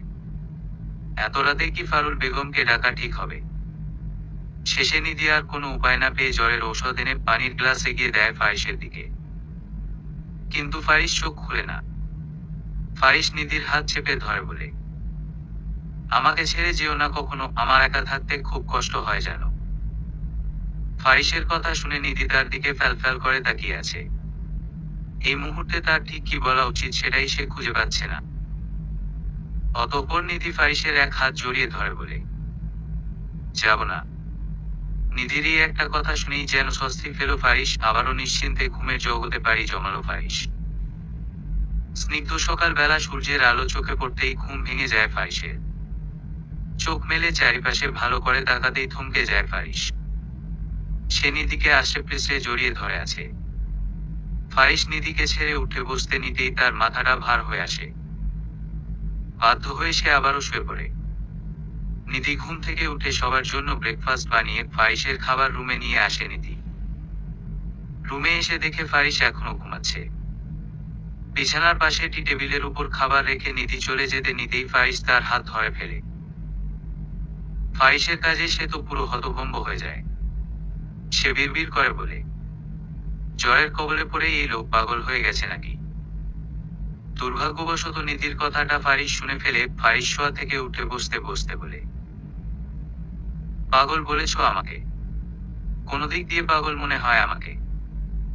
ফারিসের কথার জবাব দেয় না নিধি। সে ফারিসের কপালে হাত দিয়ে চেক করে জ্বর আছে কিনা। এখনো পুরোপুরি জ্বর কমেনি ফারিসের। তাই নিধি ফারিসকে আদেশের সুরে বলে, ফ্রেশ হয়ে এসে নাস্তা করুন, ঔষধ খেতে হবে। আর হুট করে কিভাবে আপনার জ্বর এসেছে? সারাদিন কাজ কাজ করে নিজের একটু যত্ন তো নেন না। নিধির কথা শুনে ফারিস মিনমিন করে বলে, যত্ন নেওয়ার জন্য তো একজন আছেই। কি বলেছেন? নিধির কথার জবাব না দিয়ে ফারিস বিছানা থেকে নামতে নিতেই পড়ে যায়। নিধি ফারিসকে ধরে ফেলে, আপনার হুম্বিতুম্বি আর যাবে না কোনোদিন। আয় ভাই, জ্বরের কারণে ফুরবল হয়ে আছে আপনার শরীর, সাবধানে চলবেন তো। নিধির কথাকে কানে না নিয়ে ফারিস ফ্রেশ হতে যায়। কিছুক্ষণের মধ্যেই সে ফিরে এসে বিছানায় আরাম করে বসে নিধিকে বলে, খাবার দাও। নিধি খাবারের দিকে আঙুল দেখিয়ে বলে, খাবার তো এনেই রেখেছি, খেয়ে নেন। নিধির কথা শুনে ফারিস তার দিকে ভ্রু কুঁচকে বলে, একজন অসুস্থ মানুষ কি তার নিজের হাতে খাবার খেতে পারে? এটুকু কমন সেন্সও নেই তোমার। এখন যে আমাকে খাইয়ে দেওয়া উচিত তোমার, সেটাও বলে দিতে হবে। ফারিসের কথা শুনে নিধি ডাবাডা করে তার দিকে তাকিয়ে আছে। এ কোন ফারিসকে দেখছে সে? আকাশ থেকে ঘোলাটে মেঘের আবরণ সরে গিয়ে রোদের দেখা মিলে। নিধি ফারিসকে খাবার খাইয়ে দিয়ে রান্নাঘরে যায় প্লেট রাখতে। রান্নাঘর থেকে রুমে এসে নিধি তো পুরো অবাক হয়ে যায়। আপনি আসলে কি বলুন তো, এই অবস্থায় কেউ অফিস যায় নাকি? কেউ যায় না, আমি যাব। নিধি এবার আর চুপ করে থাকতে পারলো না। সে ফারিসকে হুমকি দিয়ে বলল, আমি এখনই গিয়ে দাদুকে ডেকে আনবো, উনি দেখবে আপনাকে। ফারিস ভীষণ কঠিন ধাঁচের মানুষ, তাই নিধির কথাতে ফারিসের কোনো প্রতিক্রিয়া দেখা গেল না। তাই নিধি বাধ্য হয়ে রাহাত শিকদারকে ডেকে নিয়ে আসে। রাহাত শিকদার ফারিসকে আদেশ দিয়ে বলেন, দাদু ভাই, তুমি পুরোপুরি সুস্থ হওনি এখনো, তাই এই অবস্থাতে তোমাকে অফিস যেতে হবে না। রাহাত শিকদারের কথাকে কানে নিল না ফারিস। সে নিজের মতো রেডি হতে ব্যস্ত ভ্যানিটির সামনে দাঁড়িয়ে। রাহাত শিকদার অপেক্ষায় ছিল কখন ফারিসের দৃষ্টি তার দিকে পড়বে, কিন্তু ফারিস ভুলেও তার দিকে তাকায় না। শেষে রাহাত শিকদার ব্যর্থ হয়ে বলেন, আমার অফিস তোমাকে আর সামলাতে হবে না দাদু ভাই। কালকে থেকে মেয়েটা অক্লান্ত পরিশ্রম করে তোমার সেবা যত্ন করেছে, তুমি তার বিন্দুমাত্র মূল্য না দিয়েই এই অসুস্থ শরীর নিয়ে এখন আবার অফিস যাচ্ছ। তুমি আবার অসুস্থ হয়ে গেলে তো তখন আবার বেশি দিন বিছানায় পড়ে থাকতে হবে। তার চেয়ে বরং এখন 2-1 দিন রেস্ট নাও, যেন পুরোপুরি সুস্থ হয়ে যাও। রাহাত শিকদারের কথা শুনে কিছু বলে না ফারিস। সে নিধির ঘন পাপড়ির চোখ দুটোর দিকে রক্তিম চোখে তাকিয়ে আছে তা বুঝতে পেরে নিধি রাহাত শিকদারের পিছনে লুকিয়ে যায়। কিছুক্ষণ গম্ভীর থেকে ফারিস একটা লম্বা দীর্ঘশ্বাস ফেলে বলল, তোমার কথাই রইল, এবার খুশি মনে দিন কাটাও তুমি। ফারিসের কথা শুনে হাসেন রাহাত শিকদার। তিনি আর রুমে না থেকে চলে যান। নিধিও রাহাত শিকদারের পিছন পিছন যেতে নিতেই ফারিস নিধির হাত চেপে ধরে বলল, আমি না অসুস্থ, তা আমার সেবা না করে কোথায় যাওয়া হচ্ছে শুনি। ফারিসের কথা শুনে চুপসে যায় নিধি। সে ফারিসের হাত থেকে নিজেকে ছাড়িয়ে নিতে ব্যস্ত, কিন্তু ফারিসের শক্ত বাহুবন্ধন থেকে নিজেকে মুক্ত করতে ব্যর্থ হয় নিধি। অসুস্থ মানুষ কখনো এত পাগলামি করে না, আপনার গায়ে অনেক শক্তি, পাবে। নিধির কথা শুনে ফারিস হাসে। সে নিধিকে ছেড়ে দিয়ে বলে, নিয়মিত জিমে যাই, শক্তিশালী তো হবই। ফারিসের কথা শুনে নিধি মুখ ভিঞ্চিয়ে বলল, শক্তিশালী দেখেই তো সকালে পড়ে যেতে নিয়েছেন, রাতে আবার আমার সব শক্তি ব্যয় করে আপনাকে সামলাতে হয়েছে আমাকে।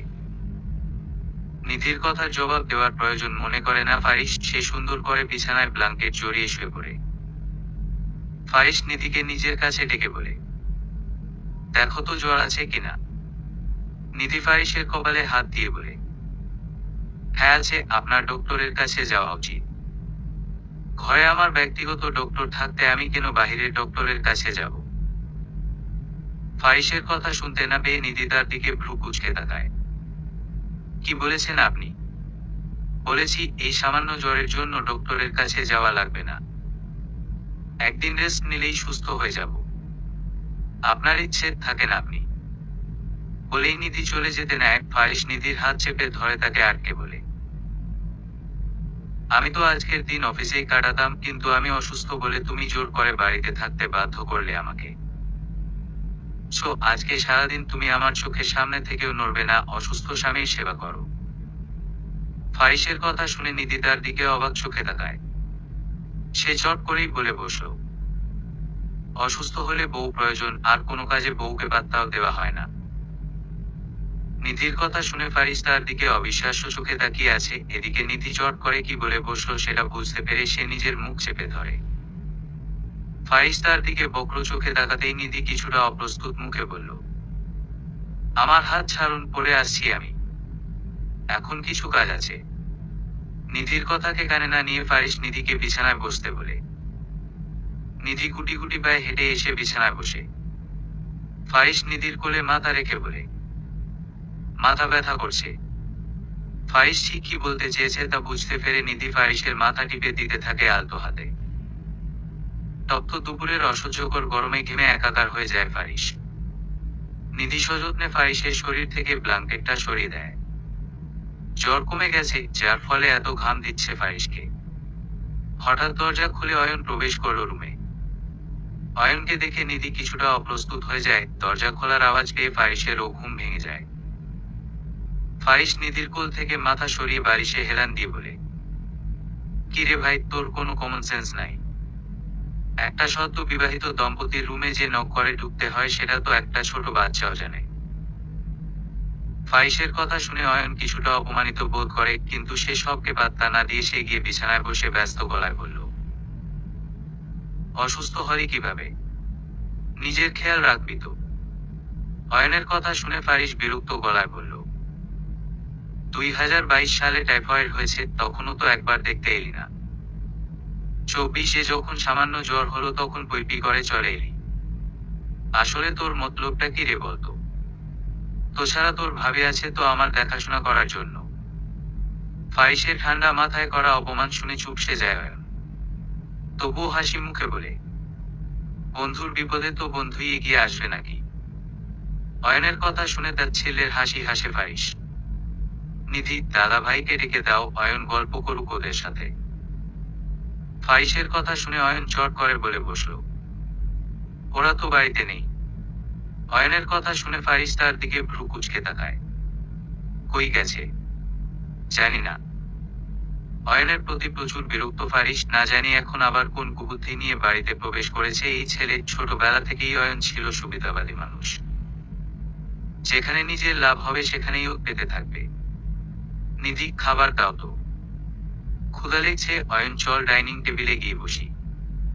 ফারিসের কথা শুনে বাধ্য মেয়ের মতো নিধি সবাইকে খাবার দিতে যায়। সবাইকে খাবার বেড়ে দিয়ে নিধি এক পাশে দাঁড়ায়। তা দেখে ফারিস ভ্রু কুঁচকে বলল, দাঁড়িয়ে আছো কেন? বসো, আমাকে খাইয়ে দিতে হবে, সেটা কি ভুলে গেছো নাকি? ফারিসের ধমক খেয়ে নিধি অয়নের কথা আর চোখে তাকিয়ে বলল, এখানে। নিধির কথা শুনে অয়ন চট করে বলে বসল, ভাবি যখন ভালো লাগছে না তখন নিজের হাতেই খেয়ে নে, না হলে আমি তোকে খাবার খাইয়ে দিই। অয়নের কথা শুনে নিধি জোরে হেসে উঠে। তা দেখে ফারিস নিধির দিকে রক্তিম চোখে তাকিয়ে বলে, আমার বউ থাকতে আমি কেন অন্য কারো হাতে খাবার খাবো? নিধি যা বলেছি তা কি তুমি করবে? ফারিসের কথা শেষ হতে না হতেই নিধি ফারিসের পাশের চেয়ারটা টেনে বসে পড়ে তাকর খাবার খাইয়ে দেওয়ার জন্য। খাবার খেতে খেতে ফারিস বলল, আজকের রান্নাটা অনেক মজা হয়েছে। ফারিসের কথা শুনে অয়ন বলল, কই, অত মজা তো হয়নি। অয়নের কথা শুনে ফারিস তার দিকে বিরক্তি ভরা নয়নে তাকিয়ে বলল, মজা লাগবে কিভাবে তোর কাছে? তুই তো আর তোর বউয়ের হাতে খাবার খাচ্ছিস না। সারাদিন ক্লাবের মেয়েদের সাথে ডিনার করে করে তোর রুচিটাই নষ্ট হয়ে গেছে। তাই খাবারের ভালো টেস্ট পাচ্ছিস না। খাবারে ভালো টেস্ট পাওয়ার জন্য বিয়ে কর, তারপর বউয়ের হাতে খাবার খেয়ে দেখিস খাবারে কেমন আলাদা একটা টেস্ট আসে। ফারিসের কথা শুনে নিধি হতভম্ব হয়ে যায়। এই লোক কি আসলেই পাগল হয়ে গেছে কিনা তাই ভাবছে সে। নিধি আর অয়ন মুখোমুখি দাঁড়িয়ে আছে। অয়নের ঠোঁটে বাঁকা হাসি। সে নিধির দিকে কিছুটা অসহায় চোখে তাকিয়ে বলল, আমি কি কখনো তোমার খারাপ চাই নিধি? ফাইজ তোমার জন্য পারফেক্ট পুরুষ নয়। অয়নের কথা শুনে নিধি তার দিকে চোখ গরম করে তাকিয়ে বলল, আমার জন্য কে সঠিক আর কে ভুল সেটা আপনাকে বলতে হবে না। পারফেক্টের থেকে পার্মানেন্ট কেউ দরকার, সে হলো ফারিস। কেউ একজনও তো ছিল আমার জীবনে পারফেক্ট, কই সে তো আর আমার জীবনে পার্মানেন্টলি থেকে যায়নি। নিধির কথা শুনে অয়ন বিড়বিড় করে বলল, তুই যখন আমার হলি না তখন আমি তোকে কিভাবে ফারিসের হতে দিই বল? অয়নের কথা বুঝতে না পেরে নিধি তার দিকে জিজ্ঞাসু দৃষ্টিতে তাকাতে সে আবার বলল, ফারিস তোমাকে ভালোবাসে না নিধি, তার মনে তো অন্য এক নারী রাজত্ব করছে। দেখো না ফারিস তোমাকে কেমন ধমক দেয়, শুধু শুধু রাগারাগি করে তোমার সাথে। এসব কি আর এমনি এমনি করে কেউ? অয়নের কথা শুনে নিধি হতভম্ব হয়ে যায়। তবুও সে নিজেকে সামলিয়ে বলল, কে বলেছে উনি আমার সাথে খারাপ বিহেভ করছে?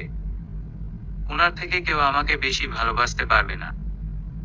আপনি আমাকে এইসব ভুয়া তথ্য দিয়ে উনাকে আমার কাছে খারাপ বানাতে পারবেন না। তাই দয়া করে এখান থেকে চলে যান প্লিজ, উনি এখনই চলে আসবে বাড়িতে। নিধির কথা শুনে অয়ন এক পাও নড়ল না, বরং সে আরো শক্তপোক্ত হয়ে দাঁড়িয়ে তার পকেট থেকে মোবাইল বের করে নিধির দিকে ধরে বলল, আমি যদি তোমাকে ভুলভাল খবরই দিয়ে থাকি তাহলে এসব ছবি কি মিথ্যে? মোবাইলের স্ক্রিনের দিকে তাকিয়ে নিধির চোখ ছলছল করে উঠল। মোবাইলের স্ক্রিনে ফারিস আর একটা সুন্দরী নারী একে অপরকে জড়িয়ে ধরে হাস্যজ্জ্বল দৃষ্টিতে তাকানো একটা ছবি। নিধি মোবাইলের স্ক্রিন থেকে চোখ সরিয়ে বলল, এসব বন্ধ করুন, আপনার মতো দুমুখ মানুষকে অন্তত আমি বিশ্বাস করব না। প্রথমে ফারিসকে আমার নামে বাজে কথা বলেছেন, যখন দেখেছেন ফারিস আপনাকে পাত্তা দিচ্ছে না তখন এবার আমাকে ওনার সম্পর্কে ভুলভাল খবর দিচ্ছেন। দয়া করে আপনি চলে যান এখান থেকে। নিধির কথা কানে না নিয়ে অয়ন ফারিস আর মেয়েটার একনাগাড়ে ছবিগুলো দেখাতে ব্যস্ত। দেখো, একজন আরেকজনকে কেমন ঘনিষ্ঠভাবে জড়িয়ে ধরে আছে। যে ছেলে অন্য একটা মেয়ের সাথে এত ঘনিষ্ঠ মুহূর্ত কাটিয়েছে সে কি করে তোমাকে ভালোবাসবে? আসলে আমার মনে হয় ফারিসের চরিত্রে সমস্যা আছে। অয়নের কথা শুনে নিধি তার রাগ নিয়ন্ত্রণ করতে পারল না, সে সজোরে অয়নকে একটা চড় দিয়ে বলল, নেক্সট টাইম আমার সামনে আমার স্বামীকে নিয়ে এসব বাজে কথা বলবেন না।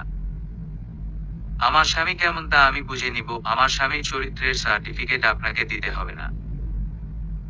আমরা তো আপনাকে মাস শেষে কোনো বেতনই দিই না, শুধু শুধু কেন আপনি আমাদের পিছনে কামলার মতো খাটছেন? নিধির কথা শুনে অয়ন রক্তিম চোখে তার দিকে তাকিয়ে নিধির হাত চেপে ধরে বলল, তোর যখন এতই বিশ্বাস তোর বরের উপর, তাহলে তোর বরকে জিজ্ঞেস করিস, অবন্তী কি তার বিয়ে করাবো না? কেন অবন্তীর সাথে ফারিসের বিয়ের কথা লুকিয়েছে সেটাও জিজ্ঞেস করিস।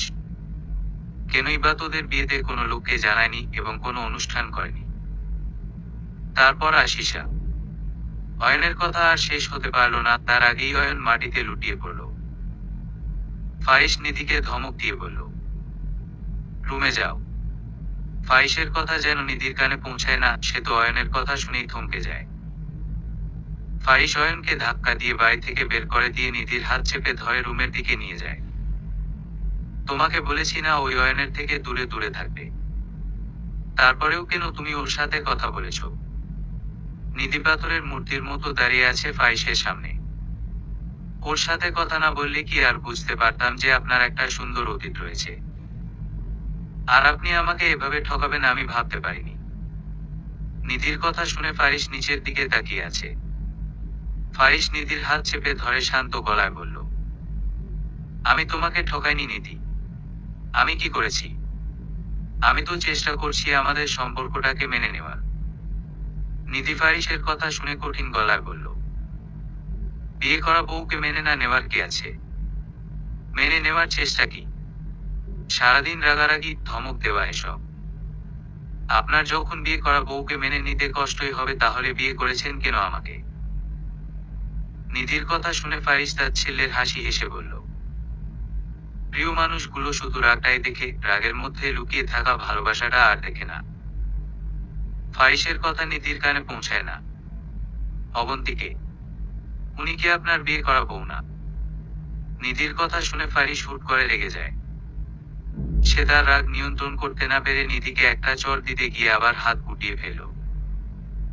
যে সব বিষয় জানো না সেসব বিষয় নিয়ে কথা বলতে এসো না, এর পরিণাম কিন্তু ভালো হবে না। থেমে গেলেন কেন? মারলেন না কেন আমাকে?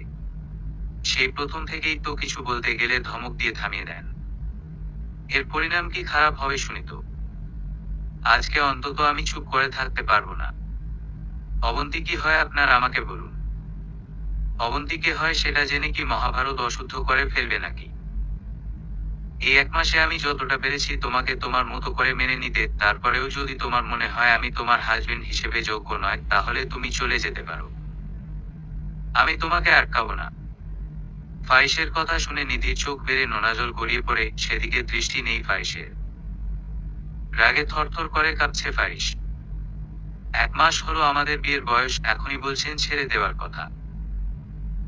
আসলে বলবেনই তো, আমার জন্যই তো আপনার আর অবন্তী নামের মেয়েটার প্রণয়ের পূর্ণতা পাচ্ছে না বোধ হয়। বেশি হয়ে যাচ্ছে নিধি, বলেছি কিন্তু ওকে নিয়ে কথা না বলতে। যেটা জানো না সেটা নিয়ে কথা বলো না। জানি না তো জানান আমাকে কি হয়েছে। আমি তো জানতে চাই কি হয়েছে। আমার তো অধিকার আছে জানার। নিধির কথার জবাব দেয় না ফারিস। নিধি চোখের পানি মুছতে মুছতে বলল, যে সম্পর্কে একে অপরের প্রতি বিন্দু পরিমাণ বিশ্বাস নেই, আমি অন্তত সেই সম্পর্কে থাকতে চাই না। নিধির কথা শুনে রেগে ফারিস চট করে বলে বসল, তো থেকো না, আমি তো থাকতে বলিনি।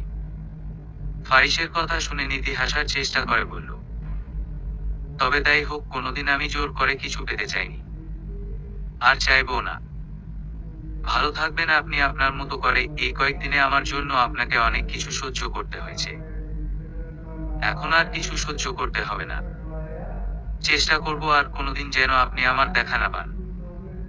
বলেই নিধি তার কাপড় চোপড় গুছিয়ে বাড়ি থেকে বের হয়ে যায়। এদিকে নিধির যাওয়ার পানে অসহায় দৃষ্টিতে তাকিয়ে আছে ফারিস। তার যে কিছুই করার নেই। পরন্ত বিকেল, সূর্য প্রায় ডুবে গেছে। পাখিরা ব্যস্ত হয়ে তাদের নিরে ফিরছে। সেদিকে নজর নেই নিধির। সে নিস্তব্ধ হয়ে রাস্তার পাশের একটা বেঞ্চে বসে আছে। হুট করে নিধির সামনে 3টা ছেলে এসে দাঁড়ায়। পরিস্থিতি বেগতিক দেখে নিধি চুপসে যায়। সে ঠিক কি করবে বুঝে উঠতে পারল না। তার আগেই 3টা ছেলের মধ্যে একজন নিধির দিকে একটা জ্বলন্ত সিগারেট ছুঁড়ে মারে।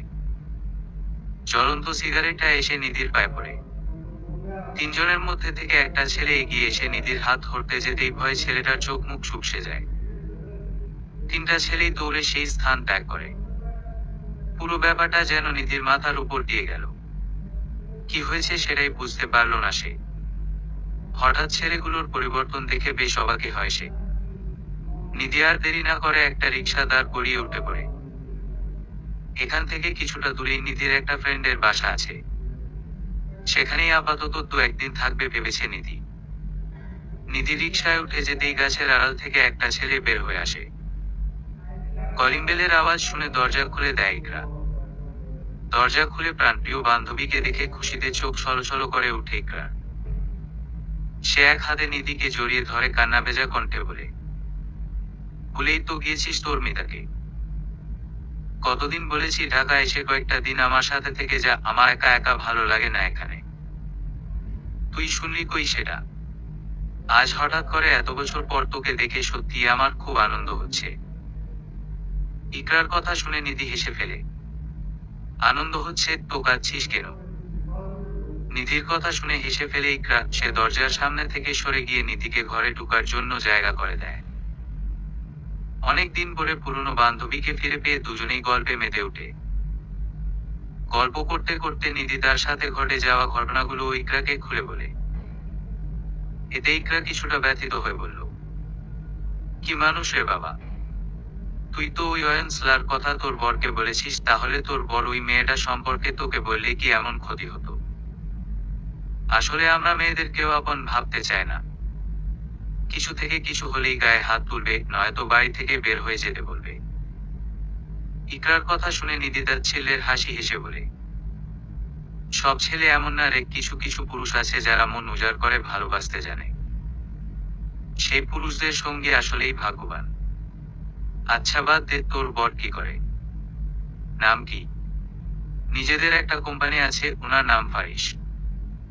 নিধির কথা শুনে ইকরা তার দিকে অবাক হয়ে তাকিয়ে বলল, কি বলিস? পুরো নাম কি? তোর জিজুর অফিসের বসের নামও ফারিস। নিধি ইকরার কথাকে হেসে উড়িয়ে দিয়ে বলল, দুনিয়াতে কত ফারিস আছে, আর আমার মনে হয় না জিজু উনার মতো হম্বিতম্বি করা মানুষের অফিসে কাজ করবে। আরে তুই বল না প্লিজ। মেহরাব ফারিস শিকদার। নিধির কথা শুনে ইকরা পুরো হতভম্ব হয়ে যায়। তবুও ইকরা সেটা নিধিকে বুঝতে না দিয়ে বলল, আচ্ছা বাদ দে, তোর যতদিন ইচ্ছে এখানে থাকতে পারিস। আমারও ভালো লাগবে, তাছাড়া তোর জিজু তো সারাদিন অফিসেই থাকে। ইকরার কথা শুনে নিধি তার দিকে কৃতজ্ঞতার দৃষ্টিতে তাকিয়ে বলল, ধন্যবাদ দোস্ত, আর দোয়া কর আমি যেন খুব শীঘ্রই একটা জব পেয়ে যাই। বাড়িতে গেলেও তো লাথি দিয়ে বের করে দিবে, এর চেয়ে একটা জব খুঁজে নিজের খরচ নিজেই বহন করি। তোর পরিবারটা কেন যে তোর সাথে এমন করে কে জানে। বাদ দে এসব। আচ্ছা, ইকরাদের ফ্ল্যাটে 2টা বেডরুম আর একটা গেস্ট রুম আছে। ইকরা আর তার বর একটা বেডরুমে থাকে, আর অন্য বেডরুমটা নিধিকে থাকতে দেয় ইকরা। ইকরা নিধির রুমে এসে তাকে ডিনার করতে লাগে। নিধিও বাধ্য মেয়ের মতো ইকরার সাথে ডাইনিং টেবিলে গিয়ে বসে। খাবার খেতে খেতে ইকরা নিধির চাকরির ব্যাপারে কথা ওঠায়। ইকরা তার বরকে বলল, তুমি দেখো না নিধির জন্য কোনো চাকরি পাও কিনা, ওর এখন একটা জবের অনেক প্রয়োজন। ইকরার কথা শুনে তার বর পিয়াস মাথা নেড়ে বলল, চাকরি চাইলেই তো পাওয়া যায় না, একটু অপেক্ষা করতে হবে। তা নিধি তুমি কোন ক্লাসে পড়ো? অনার্স 2য় বর্ষে। নিধির কথা শুনে পিয়াস বলল, যদিও চাকরি পাওয়াটা একটু কষ্টে হয়ে যাবে, তবুও চেষ্টা করব আমি। পিয়াসের কথা শুনে নিধি তার দিকে কৃতজ্ঞতার দৃষ্টিতে তাকায়। খেতে খেতে নিধি আর পিয়াস কুশল বিনিময় করে নেয়। পরদিন অফিসে যেতেই পিয়াসের বস তাকে ডেকে পাঠায়, এদিকে হুট করে বস ডেকে পাঠিয়েছে শুনে ভয় চুপসে যায় পিয়াস। কি ভুল করেছে সেটাই ভাবতে ব্যস্ত সে। এসব ভাবতে ভাবতেই দ্বিতীয়বার আবার একজন এসে তাকে বলল বস তাকে ডাকছে। এবার আর বসে না থেকে পিয়াস গুটি গুটি পায়ে হেঁটে বসের কেবিনের সামনে যায়। দরজার সামনে দাঁড়িয়ে পিয়াস ভীতু গলায় বলল, কামিং স্যার। পিয়াসের কথা শুনে তার দিকে তাকায় ফারিস। ফারিসের চোখগুলো লাল হয়ে আছে, মনে হয় না রাতে ঘুমিয়েছে সে। ফারিস ইশারায় পিয়াসকে আসতে বলে। ফারিস বেশ শান্ত গলায় বলল, বসো। ফারিসের এত শান্ত গলায় কথা শুনে পিয়াস এবার সত্যিই ভয় পেয়ে যায়। কে জানে এখন তার উপর দিয়ে কোন ঝড় বয়ে যাবে। কি আশ্চর্য, বসতে বলেছি তো। ফারিসের ধমক খেয়ে পিয়াস তাড়াতাড়ি চেয়ার টেনে বসে পড়ে। ফারিস কলম হাতে নিয়ে নাড়াতে নাড়াতে বলল, কালকে তুমি একজন অপরিচিত নারীকে তোমার বাসায় আশ্রয় দিয়েছো তাই না? ফারিসের কথা শুনে হতবাক হয়ে যায় পিয়াস। যে লোক কাজ ছাড়া কোনোদিন ভালো আছো সেটা জিজ্ঞেস করেনি, সেই লোক কিনা এসব আজাইরা ব্যাপার নিয়ে কথা বলছে। অপরিচিত না স্যার, ও আমার ওয়াইফের বান্ধবী। আচ্ছা আচ্ছা বুঝলাম, তা কেন তোমাদের বাসায় থাকছে সে? ফারিসের কথার জবাবে ঠিক কি বলবে পিয়াস ভেবে ফেলো না। ওর সৎ মা ওকে অনেক অত্যাচার করে, আর তার বড় অন্য নারীতে আসক্ত। এই অবস্থাতে তার থাকার মতো কোনো জায়গা নেই, তাই জব পাওয়া পর্যন্ত আপাতত আমাদের বাসায় থাকবে। আমরাই ওকে বলেছি থাকতে। পিয়াসের কথা শুনে রাগে থরথর করে কাঁপছে ফারিস। সে টেবিলের উপর একটা ঘুষি মেরে বলল, আমার বউ চাকরি করবে। ফারিসের কথা শুনে হতভম্ব হয়ে যায় পিয়াস। ফারিস কি বলছে পিয়াস কিছুই বুঝতে পারল না। কি বলছেন স্যার? আপনি বিয়ে করেছেন, আর আপনি এত রেগে যাচ্ছেন কেন? পিয়াসের কথা শুনে ফারিস নিজের রাগ নিয়ন্ত্রণ করে বলল, নিধি আমার বউ, পারিবারিক ভাবেই আমাদের বিয়ে হয়েছে।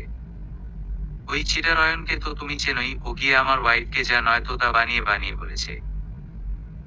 আমি ওর আগের মাথায় নিধির সাথে অনেক খারাপ বিহেভ করেছি, যার কারণে ও বাড়ি থেকে চলে এসেছে। ফারিসের কথা শুনে তো পিয়াস একদম অবাক হয়ে গেছে। এখন আপনি কি ম্যামকে ফিরিয়ে আনতে যাবেন? পিয়াসের কথা শুনে ফারিস চুপ করে থাকে, কোনো জবাব দেয় না সে। আমি জানি নিধি কোনোদিনই আর আমার কাছে ফিরে আসবে না। ও সহজে রাগে না, অনেক শান্তশিষ্ট একটা মেয়েও, কিন্তু একবার রেগে গেলে তা আর কমবে না জানি। পিয়াস, আমি ওকে হারাইতে চাই না ভাই। তুমি প্লিজ কিছু একটা করো। ফারিসের এরকম অসহায় চেহারা দেখে পিয়াস তো পুরোই হতভম্ব হয়ে যায়। সে কিভাবে ফারিসকে সাহায্য করবে সেটাই ভাবছে। ড্রয়িং রুমে বসে বসে নিধি টিভিতে টম এবং জেরি দেখছে। ইকরা রান্নাঘরে রান্না করছে। নিধি অবশ্য তাকে সাহায্য করতে চেয়েছে, কিন্তু ইকরা জোর করে তাকে রান্নাঘর থেকে বের করে দেয়। তাই বাধ্য হয়ে নিধি টিভি দেখতে ব্যস্ত হয়ে পড়ে। হঠাৎ কলিং বেল বেজে ওঠে। ইকরা রান্নাঘর থেকে চেঁচিয়ে বলল, নিধি দেখ তোকে এসেছে। নিধি কোলের উপর থেকে রিমোটটা রেখে দরজা খুলে দেয়। দরজা খুলে দিয়ে নিধি পুরো হতভম্ব হয়ে যায়। রাগে ফুঁসতে থাকে নিধি। দরজার বাহিরে ফারিস আর পিয়াস দাঁড়িয়ে আছে। ফারিসকে দেখে নিধি কিছুটা রেগে যায়। নিধি রেগে গিয়ে দরজার সামনে থেকে সরে যায়। নিধি সরে যেতেই পিয়াস আর ফারিস বাসায় প্রবেশ করে। নিধি কিছুটা ক্ষিপ্ত সুরে পিয়াসকে বলল, এসব কি ভাইয়া? উনি কিভাবে জানলেন আমি এই বাসায় থাকি? আর উনি আপনার সাথেই বা কেন? নিধির কথা শুনে ফারিস তার দিকে শান্ত চোখে তাকায়। পিয়াস ইশারায় নিধিকে চুপ করতে বলে। ড্রয়িং রুম থেকে চেঁচামেচির আওয়াজ শুনে ইকরা রান্নাঘর থেকে বের হয়ে ড্রয়িং রুমে আসে। ইকরা ফারিসকে দেখে ইশারায় পিয়াসকে জিজ্ঞেস করে, কে এই ব্যক্তি? আমার বস। পিয়াসের কথা শুনে ফারিস নিধির দিকে তাকিয়ে বলল, নিধির জামাই আমি। ফারিসের কথা শুনে নিধি বিষম খায় আর ইকরা উৎফুল্ল হয়ে বলল, আরে বসুন ভাইয়া, আমি কফি বানিয়ে আনছি। বলেই ইকরা রান্নাঘরে চলে যায়। নিধিও দাঁড়িয়ে না থেকে ইকরার পিছন পিছন যায়। ফারিস নিধিকে বাধা দিয়ে বলল, তোমার সাথে কিছু কথা ছিল আমার। আশা করি তুমি কিছুটা সময় দিবে আমাকে। ফারিসের কথা শুনে পিয়াস নিধিকে বলল, স্যারকে রুমে নিয়ে যাও আর তোমাদের ভুল বোঝাবুঝি মিটিয়ে নাও। নিধি সবার সামনে সিন ক্রিয়েট করতে চাচ্ছে না, তাই সে বলল, আচ্ছা। নিধির কথা শুনে চোখ দুটো উজ্জ্বল হয়ে উঠল ফারিসের। নিধি গুটি গুটি পায়ে হেঁটে রুমে চলে যায়। ফারিসও তার পিছন পিছন যায়। রুমে এসেই নিধি ফারিসের দিকে রেগে বলল, আমাকে কি শান্তিতে বাঁচতে দিবেন না আপনি? আপনার জন্য কি আমি মরেও শান্তি পাবো না? চেঁচিয়ে কথা বলো না আমার সাথে। কি হবে চেঁচিয়ে কথা বললে? বড় জোর একটা মারবেন আর কি করবেন? খুব ন করবেন। করুন, তাহলে অন্তত এই বিষাদময় জীবন থেকে রেহাই পাবো আমি। নিধির কথা শুনে ফারিসের মুখে তিমির নেমে এলো। সে মুখটা থমথমে করে বলল, যতটুকু বলা উচিত ঠিক ততটুকুই বলবা। আমি আমার কথা বলতে তোমার থেকে সময় চেয়েছি, তোমার জোর গলায় কথা শোনার জন্য না। ফারিসের কথা শুনে নিধি তার দিকে বিরক্তি ভরা নয়নে তাকায়। কি বলবেন তাড়াতাড়ি বলুন, আমার সময় নেই এত আজাইরা আলাপ করার জন্য। নিধির কথা শুনে ফারিস বড় একটা দীর্ঘশ্বাস ফেলে বলল, সামান্য ছোট একটা ব্যাপার নিয়ে তোমার উচিত হয়নি এভাবে বাড়ি থেকে চলে আসা। অবন্তী আমার এক্স গার্লফ্রেন্ড, ওর সাথে আমার 4 বছরের প্রেম। আমাদের বিয়েও ঠিক হয়েছে, কিন্তু বিয়ের দিন অবন্তী ওর বেস্ট ফ্রেন্ড সাদিফের সাথে পালিয়ে যায়। রিলেশন চলাকালীন সাদিফকে নিয়ে প্রায় আমাদের মধ্যে ঝগড়া হতো, কিন্তু অবন্তী সবসময় বলতো সাদিফ শুধু ওর বেস্ট ফ্রেন্ডই, অন্য কোনো সম্পর্ক নেই।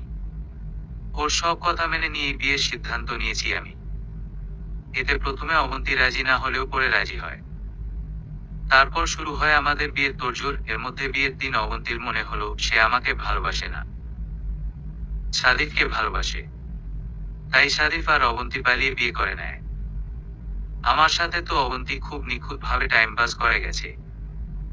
এখন বর্তমানে অবন্তী কানাডায় থাকে। সাদিফের সাথে তার ডিভোর্স হয়ে যায় বিয়ের 1 বছর পরেই। অবন্তীর করা বিশ্বাসঘাতকতা আমি ঠিকভাবে নিতে পারিনি, সেই নিয়ে ডিপ্রেশনে চলে যাই আমি। এই ডিপ্রেশন থেকে বের হতে আমার বেশ সময় লেগেছে। ডিপ্রেশন থেকে বের হলেও আগে সেই চঞ্চল মেহরাব ফারিস শিকদার হয়ে উঠতে পারিনি আমি। নিজেকে গুটিয়ে নিয়েছি মানুষের কাছ থেকে। একা থাকতে থাকতে একদম খিটখিটে মেজাজের হয়ে গিয়েছি। এই শক্ত মানুষটার মনটা যে কতটা ক্ষতবিক্ষত হয়ে আছে তা তুমি বুঝতে পারবে না নিধি। কেউ অবন্তীর কথা বললেই পুরনো কথাগুলো আমার মনে পড়ে যায়। আমি নিজেকে ঠিক রাখতে পারি না তখন। আর তুমি অয়নের বানোয়াট কথা শুনে আমাকে বিচার করেছ। ফাইসের কথা শুনে নিধি কিছু বলল না, তার কাছে ফাইসের কথাগুলো সম্পূর্ণ বানিয়ে বলা মনে হচ্ছে। তাই সে এ ব্যাপারে আর কোনো কথা বলতে চায় না। আপনার কথা শেষ হলে এবার আসতে পারেন। নিধির কথা শুনে ফারিস তার দিকে অবাক চোখে তাকিয়ে বলল, তোমার কিছুই বলার নেই? কি বলার থাকবে? এই কথাগুলো এখন না বলে কালকে বললে কি হতো? তাহলে তো এত কিছু হতো না।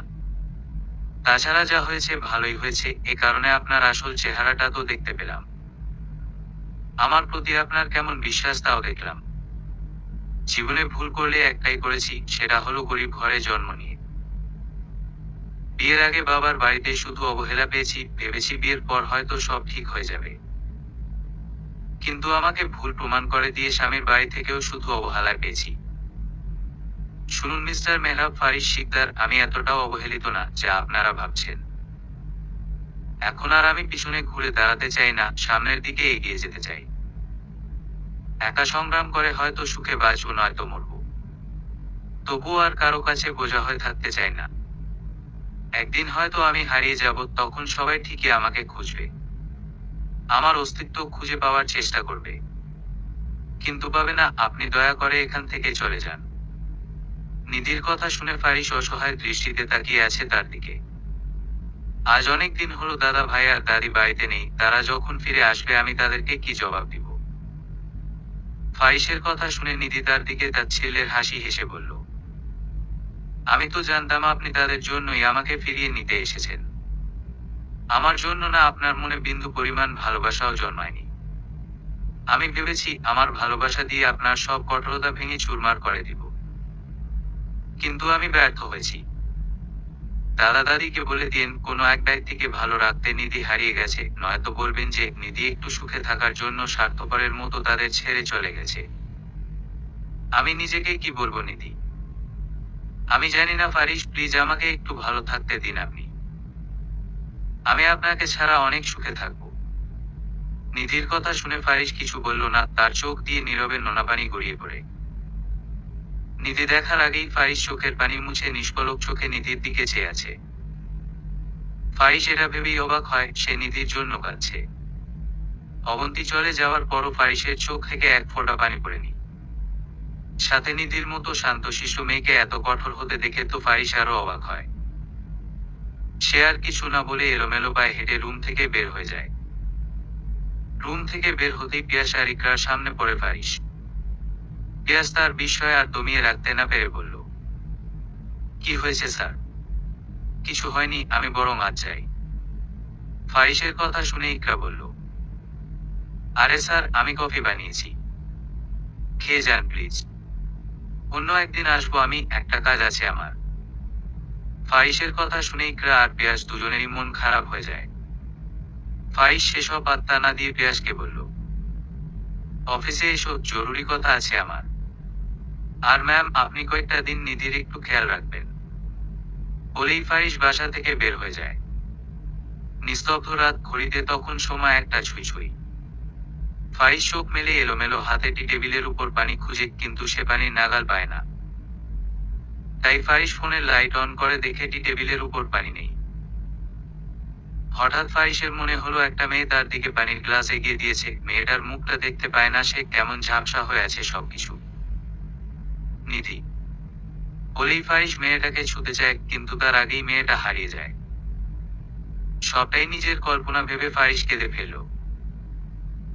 এতদিন শুধু নিধি তাকে একপাক্ষিক ভালোবেসে গেছে, এখন যখন সে নিধির প্রতি দুর্বল হয়ে পড়ল আস্তে আস্তে, তখন নিধি মুখ ফিরিয়ে নিল।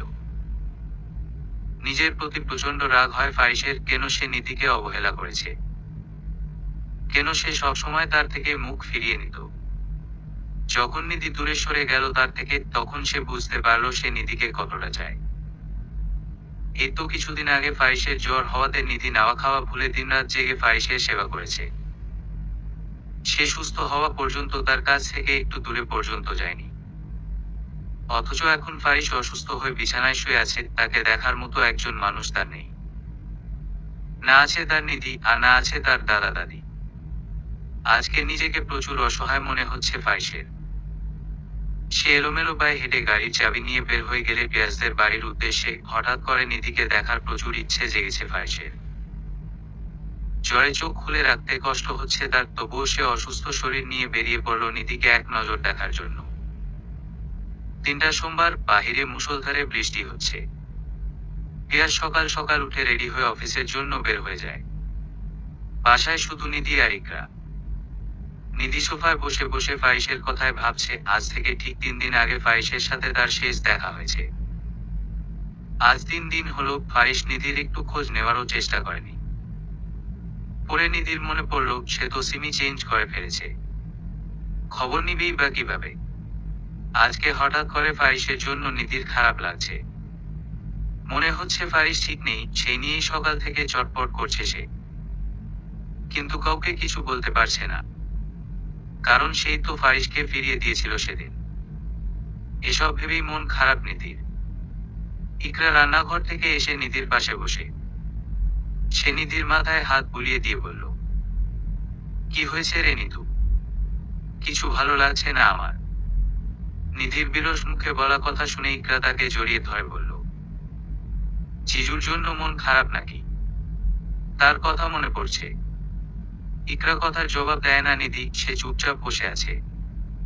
ইকরা তার মনের অবস্থা বুঝতে পেরে আবারও বলল, তুই শুধু শুধু দুলাভাইকে ভুল বুঝছিস। উনি একটু রাগী, কিন্তু মনটা ভীষণ ভালো। তুই হয়তো দুলাভাইকে এখনো ভালো করে বুঝতে পারিসনি। আমি উনার সঙ্গে সংসার করেছি ইকরা, উনাকে আমি বুঝতে পারবো না কেন? তুই জানিস উনি অয়নের কথা শুনে আমাকে চড় দিয়েছে, তাও আবার আমি সবকিছু বলার পরে। সে জায়গায় আমি তো তেমন কোনো রিয়েক্টই করিনি। তুই যাই বলিস না কেন, তোর ভাইয়ের সাথে কথা বলা উচিত। একজন আরেকজনকে বুঝতে পারাটা হলো আসল ভালোবাসা। জানিস এখন না বিচ্ছেদ জিনিসটা সম্পর্কে সচরাচর হচ্ছে। বিচ্ছেদের থেকে ভালো তুই তাকে বুঝে সবকিছু ঠিক করে নেওয়া। নিধি ইকরার কাঁধে হাত দিয়ে বলল, ছোটকাল থেকে বাবার রাজকন্যা হয়ে বড় হয়েছিস তুই, বিয়ের পর বরের রাজরানী তুই। আমার ছোট থেকে কষ্ট করে বেড়ে ওঠার ব্যাপারটা অন্তত তুই বুঝতে পারবি না। একটুখানি সুখের আশায় আমি কিনা করেছি বলতো? ফাইস নামক পাথর মনের মানুষটার মন পেতে চেয়েছি। সৎ মায়ের ভালোবাসা পেতে চেয়েছি। এ যেন অলিক কল্পনা আমার। যেটা পাওয়ার নয় সেই জিনিসটাই কেন যে সবসময় আমি পেতে চাই কে জানে। জিনিসটা তাদের হবে না জেনেও মানুষ সেই জিনিসটার উপরেই বেশি আকৃষ্ট হয়। নিধির কথা শুনে ইকরা বড় একটা দীর্ঘশ্বাস ফেলে, আসলেই তার কিছু বলার নেই। ছোটকাল থেকে ইকরা আর নিধির বন্ধুত্ব। কখনো নিধির মুখ থেকে তার মায়ের অত্যাচার ছাড়া ভালো কোনো কথা শুনেনি। মেয়েটা কতটা কষ্ট করে বড় হয়েছে সেটা ইকরা খুব ভালো করেই জানে। সকাল থেকে কি বৃষ্টি হচ্ছে, ওয়েদারটা জোস, কিন্তু ইচ্ছে করছে শাড়ি পরতে। ইকরার কথা শুনে নিধি তার দিকে ভ্রু কুঁচকে বলল, তোর মনে রং লেগেছে নাকি? নিধির কথা শুনে ইকরা কিছুটা মন খারাপ করে বলল, এমনি ইচ্ছে করছে, তোর ভাইটা থাকলে হতো। শাড়ি পরা অবস্থায় আমাকে দেখলে অনেক খুশি হতো। ইকরার কথা শুনে নিধি একটা দীর্ঘশ্বাস ফেলে। সেও ভেবেছে তার একটা সুখের সংসার হবে। তার একজন নিজের মানুষ থাকবে যে তাকে কেয়ার করবে, ভালোবাসবে।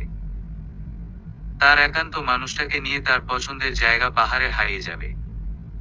কিন্তু তার কিছুই হলো না। মানুষ আসলে খুব করে যা চায় তা কখনো পায় না। পিয়াস অফিসে এসে পৌঁছাতে না পৌঁছাতে হতভম্ব হয়ে গেল। সবাই নিজের কাজ রেখে একজন আরেকজনের জায়গায় দাঁড়িয়ে আছে। কেউ ফোন টিপছে তো কেউ গল্প করছে। পিয়াস একজন কর্মচারীকে ডেকে বলল, সবাই কাজ না করে এভাবে গল্পে মেতে আছে কেন? স্যার দেখলে তো সবাইকে চাকরি থেকে বের করে দিবে। পিয়াসের কথা শুনে কর্মচারীটি ফিসফিস করে বলল, আরে স্যার আজকে আসেনি, তাই সবাই কাজ না করে গল্প করছে। এদেরকে বলার পরও ঠিক হয়নি। এদেরকে স্যারই ঠিক করতে পারবে। স্যার আসেনি কেন? তা তো আমি জানি না। আচ্ছা তুমি যাও, আমি দেখছি। পিয়াসের কথা শুনে কর্মচারীটি চলে যায়। ফারিস ফোন বের করে ফারিসের ফোনে কল দেয়, কিন্তু তার ফোন বন্ধ। পিয়াস এবার বেশ চিন্তায় পড়ে যায়। ফারিস কখনো অফিস মিস দেয় না, অযথা নাম্বারও বন্ধ করে রাখে না। তাই পিয়াস ফারিসের একজন ক্লোজ ফ্রেন্ডকে কল দেয়। কল রিসিভ করতেই পিয়াস চিন্তিত গলায় বলল, সাকিব স্যারের কি হয়েছে? অফিসে আসেনি কেন? পিয়াসের কথা শুনে সাকিব ব্যথিত গলায় বলল, ফারিস অ্যাক্সিডেন্ট করেছে। সাকিবের কথা শুনে পিয়াস হতভম্ব হয়ে যায়। কি বলছো কি? কিভাবে হলো এসব? ফারিসের প্রচন্ড জ্বর ছিল কালকে, নিজের খেয়াল একটুও রাখেনি সে। তার ওয়াইফও তো বাড়িতে নেই, দাদা দাদিও বাড়িতে নেই। রাতে আবার জ্বরের ঘরে সে তার বউকে আনতে যায় তাদের বাড়িতে, সেখানে যাওয়ার সময় সে অ্যাক্সিডেন্ট করে। ফুটবল শরীর নিয়ে ড্রাইভ করেছে, হঠাৎ একটা ট্রাক সামনে চলে আসাতে ও ঠিক সামলে নিতে পারেনি, তাই অনেক আঘাত পেয়েছে ও। পিয়াস আর কোনো কথা বলতে পারল না, সে তাড়াহুড়ো করে বাড়ির উদ্দেশ্যে রওনা দেয়। কলিং বেলের আওয়াজ শুনে নিধি এসে দরজা খুলে দেয়। দরজার অপর পাশে পিয়াসকে চিন্তিত মুখে দাঁড়িয়ে থাকতে দেখে নিধি বেশ অবাক হয়ে যায়। কি হয়েছে ভাইয়া? এই সময় অফিসে না গিয়ে বাড়িতে কেন? নিধির কথা শুনে পিয়াস বেশ কঠিন গলায় বলল, আমার স্যারের মতো মানুষ হয় না নিধি, আর তুমি তাকে কষ্ট দিয়েছ। লোকটা জ্বরের মধ্যে শুধুমাত্র তোমাকে এক নজর দেখার জন্য মাঝরাতে ছুটে এসেছিল। তার পরিণাম কি হয়েছে জানো? তোমার বর এখন হাসপাতালের বেডে পড়ে আছে। শুধুমাত্র তোমাকে দেখার জন্য স্যার এত রাতে অসুস্থ শরীর নিয়ে ড্রাইভ করছিল, কিন্তু সে আর বাসায় এসে পৌঁছাতে পারেনি। তুমি এখনো মুখ ফিরিয়ে রাখো তার থেকে। কিছু বলবো না আমি। পিয়াসের কথা শুনে স্তব্ধ হয়ে দাঁড়িয়ে আছে নিধি। নিধির ঠিক কি করা উচিত এই অবস্থায় সেটা সে ভুলে গেছে। সে দৌড়ে বাসা থেকে বের হয়ে যায়। পিয়াস আর ইকরাও নিধির পিছন পিছন যায়। নিধি আর ফারিস দুজনেই মুখোমুখি বসে আছে, কারো মুখে কোনো কথা নেই। ফারিস নিধিকে দেখে অভিমানে অন্যদিকে মুখ ফিরিয়ে নেয়। নিধি ছলছল চোখে ফারিসের দিকে তাকিয়ে আছে। ফারিস ডান হাতে প্রচুর ব্যথা পেয়েছে, তার হাত পুরো ব্যান্ডেজ করা। সাথে পায়েও ব্যথা পেয়েছে ফারিস, এতে ফারিসের হাঁটতে বেশ কষ্ট হচ্ছে। এছাড়া তেমন বড় কোনো ক্ষতি হয়নি ফারিসের। ডক্টর বলেছে নিয়মিত ঔষধ খেলে 15 দিনের মধ্যেই সে আবার সুন্দর করে হাঁটতে পারবে। কিছুক্ষণের মধ্যেই ফারিসকে রিলিজ দেওয়া হবে। পিয়াস আর ইকরাও এসেছে ফারিসকে দেখতে। ফারিস যেহেতু পায়ের ব্যথার জন্য হাঁটতে পারছে না, তাই সাকিব আর পিয়াস ওকে ধরে গাড়িতে নিয়ে বসিয়ে দেয়। পিয়াস গাড়ি ড্রাইভ করছে, তার পাশে ইকরা। নিধি আর ফারিস পিছনে বসেছে, সাকিব অন্য গাড়িতে আসছে। নিধি আর ফারিস কারো মধ্যে কোনো কথা নেই, দুজনেই নীরবতা পালন করছে যেন। কিছুক্ষণের মধ্যেই গাড়ি এসে ফারিসদের বাড়ির সামনে থামে। পিয়াস আর নিধি নেমে ফারিসকে ধরে বাড়িতে নিয়ে আসে। সাকিবও এসে পৌঁছায় বাড়িতে। নিধি সবাইকে গল্প করতে বলে রান্নাঘরে সবার জন্য চা বানাতে যায়। চা বানিয়ে এনে সবাইকে দিয়ে নিধিও বসে তাদের পাশে। গল্পের মেইন টপিক হচ্ছে নিধি। সাকিব ফারিসের দিকে অভিমানের দৃষ্টিতে তাকিয়ে বলল, বিয়ে করেছিস, দাওয়াত পর্যন্ত দিলি না। তুই নাকি আমার বেস্ট ফ্রেন্ড। উৎসই বলেই তো গিয়েছি, আপনার বেস্ট ফ্রেন্ড তো অয়ন। সে দাওয়াত পেয়েছে, অথচ আমরা দাওয়াত পেলাম না। সাকিবের কথা শুনে ফারিস হেসে বলল, বিয়েটা হুট করেই হয়েছে, আর অয়নকে আমি ইনভাইট করিনি, দাদু ভাই বলেছে। সবাই না জানিয়ে বিয়ে করার পর এই কথাই বলে। যাক, সেসব ট্রিট তো অন্তত দিতে পারিস। ভাইরে, তোকে আমি ভাঙা হাত বানিয়ে বাহিরে ট্রিট দিতে যাব নাকি? ফারিসের কথা শুনে সাকিব হতাশ চোখে তাকিয়ে বলল, বাহিরে কই যেতে বললাম? তুই যাকে এত ভালোবাসিস, যাকে দেখার জন্য মাঝরাতে অসুস্থ শরীর নিয়ে বেরিয়ে গেলি, তার হাতের স্পেশাল বিরিয়ানি খেতে চাই। সাকিবের কথা শুনে ফারিস নিধির দিকে তাকালো, পরক্ষণে আবার মুখ ফিরিয়ে নিয়ে বলল, আমি জানি না ও বিরিয়ানি রান্না করতে পারে নাকি। তোদের ভাবি, তোরাই বল। ফারিসের কথা শুনে সাকিব নিধির দিকে হতাশ চোখে তাকিয়ে আছে। নিধি তা বুঝতে পেরে বলল, আমি রান্না করতে পারি, আপনারা বসুন। আমি রান্না করছি। বলেই নিধি রান্নাঘরে চলে যায়। বিরিয়ানি রান্না করার জন্য সবকিছু রেডি করে নেয় সে। মোটামুটি বিরিয়ানি রান্না করার জন্য সবকিছুই আছে, শুধু টক দইটা নেই। তাই নিধি ড্রয়িং রুমে এসে বলল, আমাকে টক দই এনে দিতে পারবেন কেউ ভাইয়া? উনি তো যেতে পারবে না। নিধির কথা শুনে সবাই তার দিকে তাকায়। রাত অনেক হয়েছে, কোনো দোকান মনে হয় না খোলা থাকবে এখন। বাসায় দুধ আর লেবু আছে, সেটা দিয়ে টক দই বানিয়ে নিতে বল সাকিব। ফারিসের কথা শুনে অবাক হয় নিধি। ছেলেরা এসব বিষয়ে খেয়াল রাখে। নিধি আর কথা না বাড়িয়ে রান্নাঘরে চলে আসে। রান্না শেষ করে নিধি ডাইনিং টেবিলে খাবার নিয়ে এসে সবাইকে সার্ভ করে দেয়। সবাই খাবার খাচ্ছে, ফারিসকে বসে থাকতে দেখে পিয়াস বলল, খাচ্ছেন না কেন স্যার? ফারিস নিজের ডান হাত পিয়াসের দিকে ধরে বলে, হাত নাড়াতে পারছি না, তার উপর আবার ব্যান্ডেজ করা। খাবো কিভাবে? আমি খাইয়ে দিই। পিয়াসের কথা শেষ হওয়ার আগেই সাকিব পিয়াসের পায়ের খোঁচা দিয়ে তাকে থামিয়ে দিয়ে বলল, আরে ভাবি থাকতে তুই এত চিন্তা করছিস কেন? সাকিবের কথা শুনে নিধি কিছুটা অপ্রস্তুত হয়ে সবার দিকে তাকায়, সবার সামনে নাকি তাকে খাইয়ে দিতে হবে। নিধির দিকে তাকিয়ে ফারিস বলল, থাক, তার সমস্যা হলে খাইয়ে দিতে হবে না। আমি খাবো না। ফারিসের কথা শুনে নিধি তার দিকে বিরক্তি ভরা নয়নে তাকিয়ে বলল, অসুস্থ তারপরেও ন্যাকামি গেল না। বলেই নিধি ফারিসের সামনে থেকে খাবারের প্লেট টেনে নিয়ে তাকে খাইয়ে দেয়। নিধির করা কাজে সবাই হাসছে।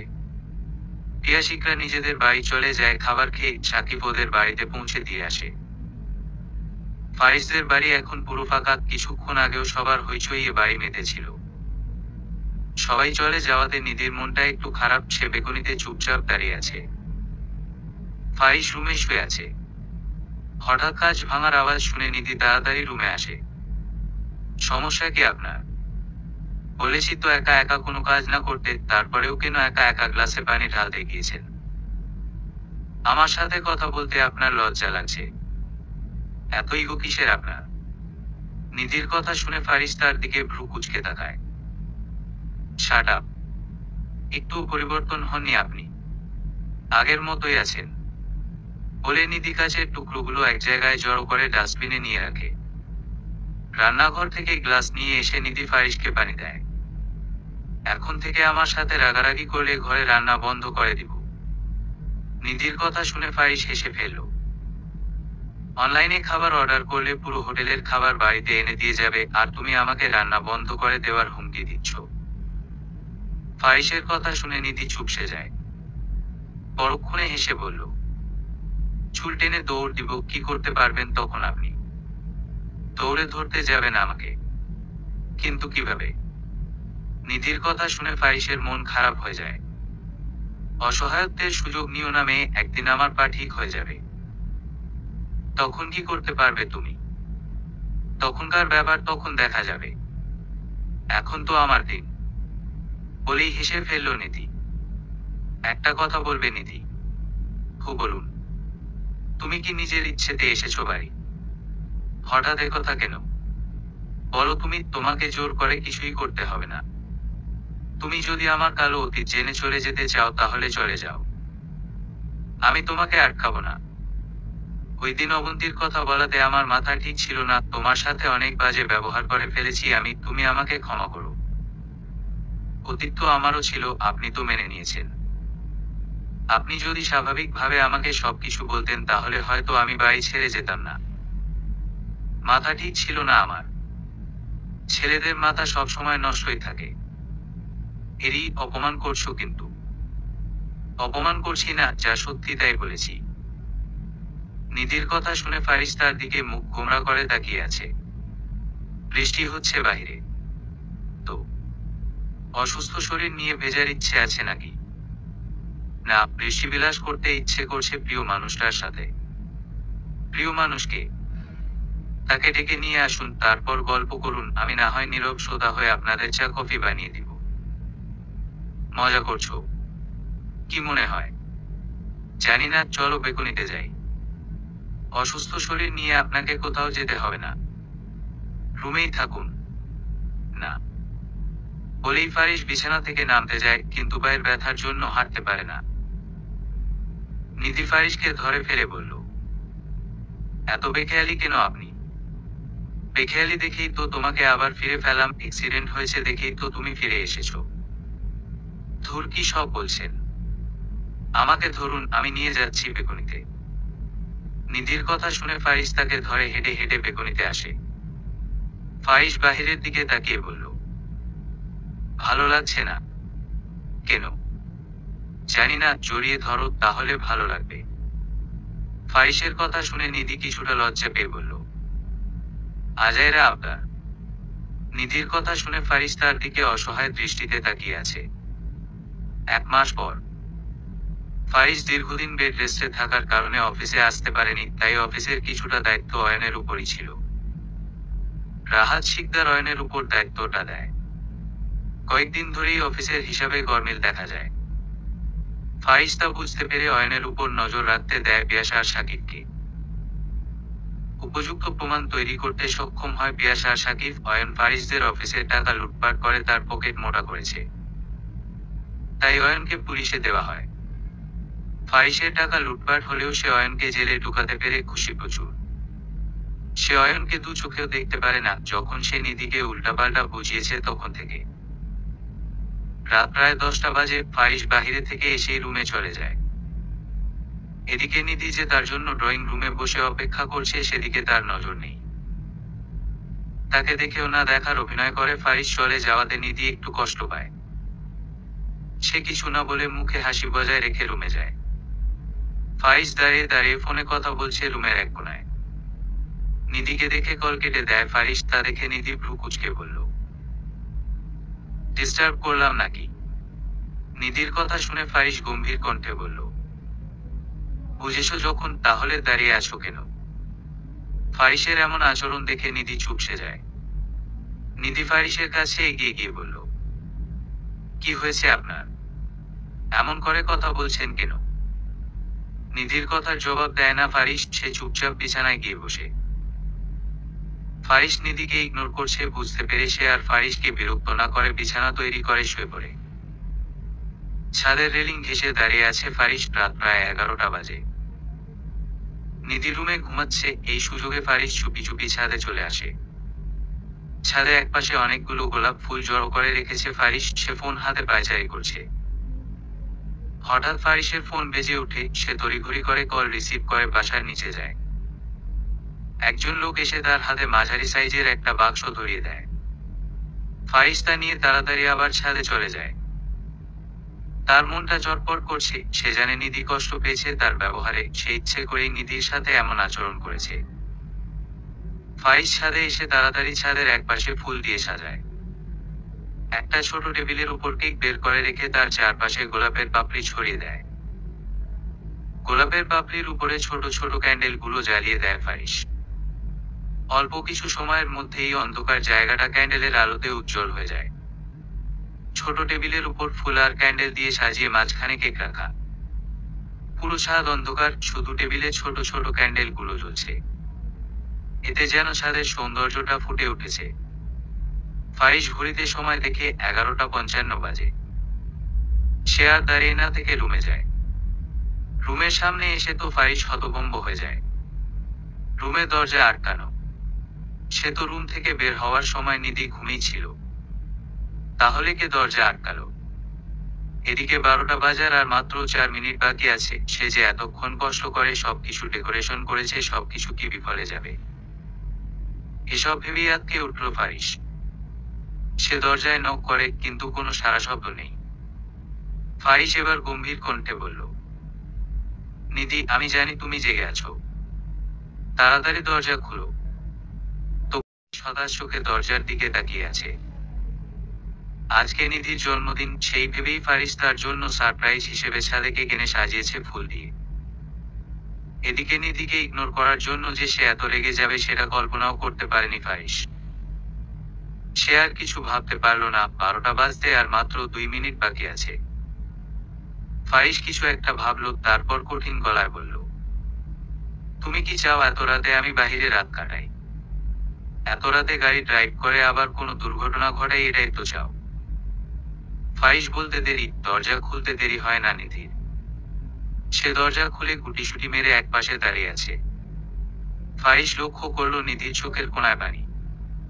সে আর কিছু না ভেবেই নিধিকে কোলে তুলে নেয়। ফাহিসের কাজে তো হতভম্ব হয়ে যায় নিধি। সে ফারিসকে খামচে ধরে বলল, আরে কি করছেন আপনি? মাথা খারাপ হয়েছে নাকি? নিধির কথা শুনে ফারিস তার দিকে গম্ভীর চোখে তাকায়। তা দেখেই নিধি চুপসে যায়, আর কিছু বলার সাহস হয় না তার। ফারিস নিধিকে ছাদে নিয়ে এসে নামিয়ে দেয়।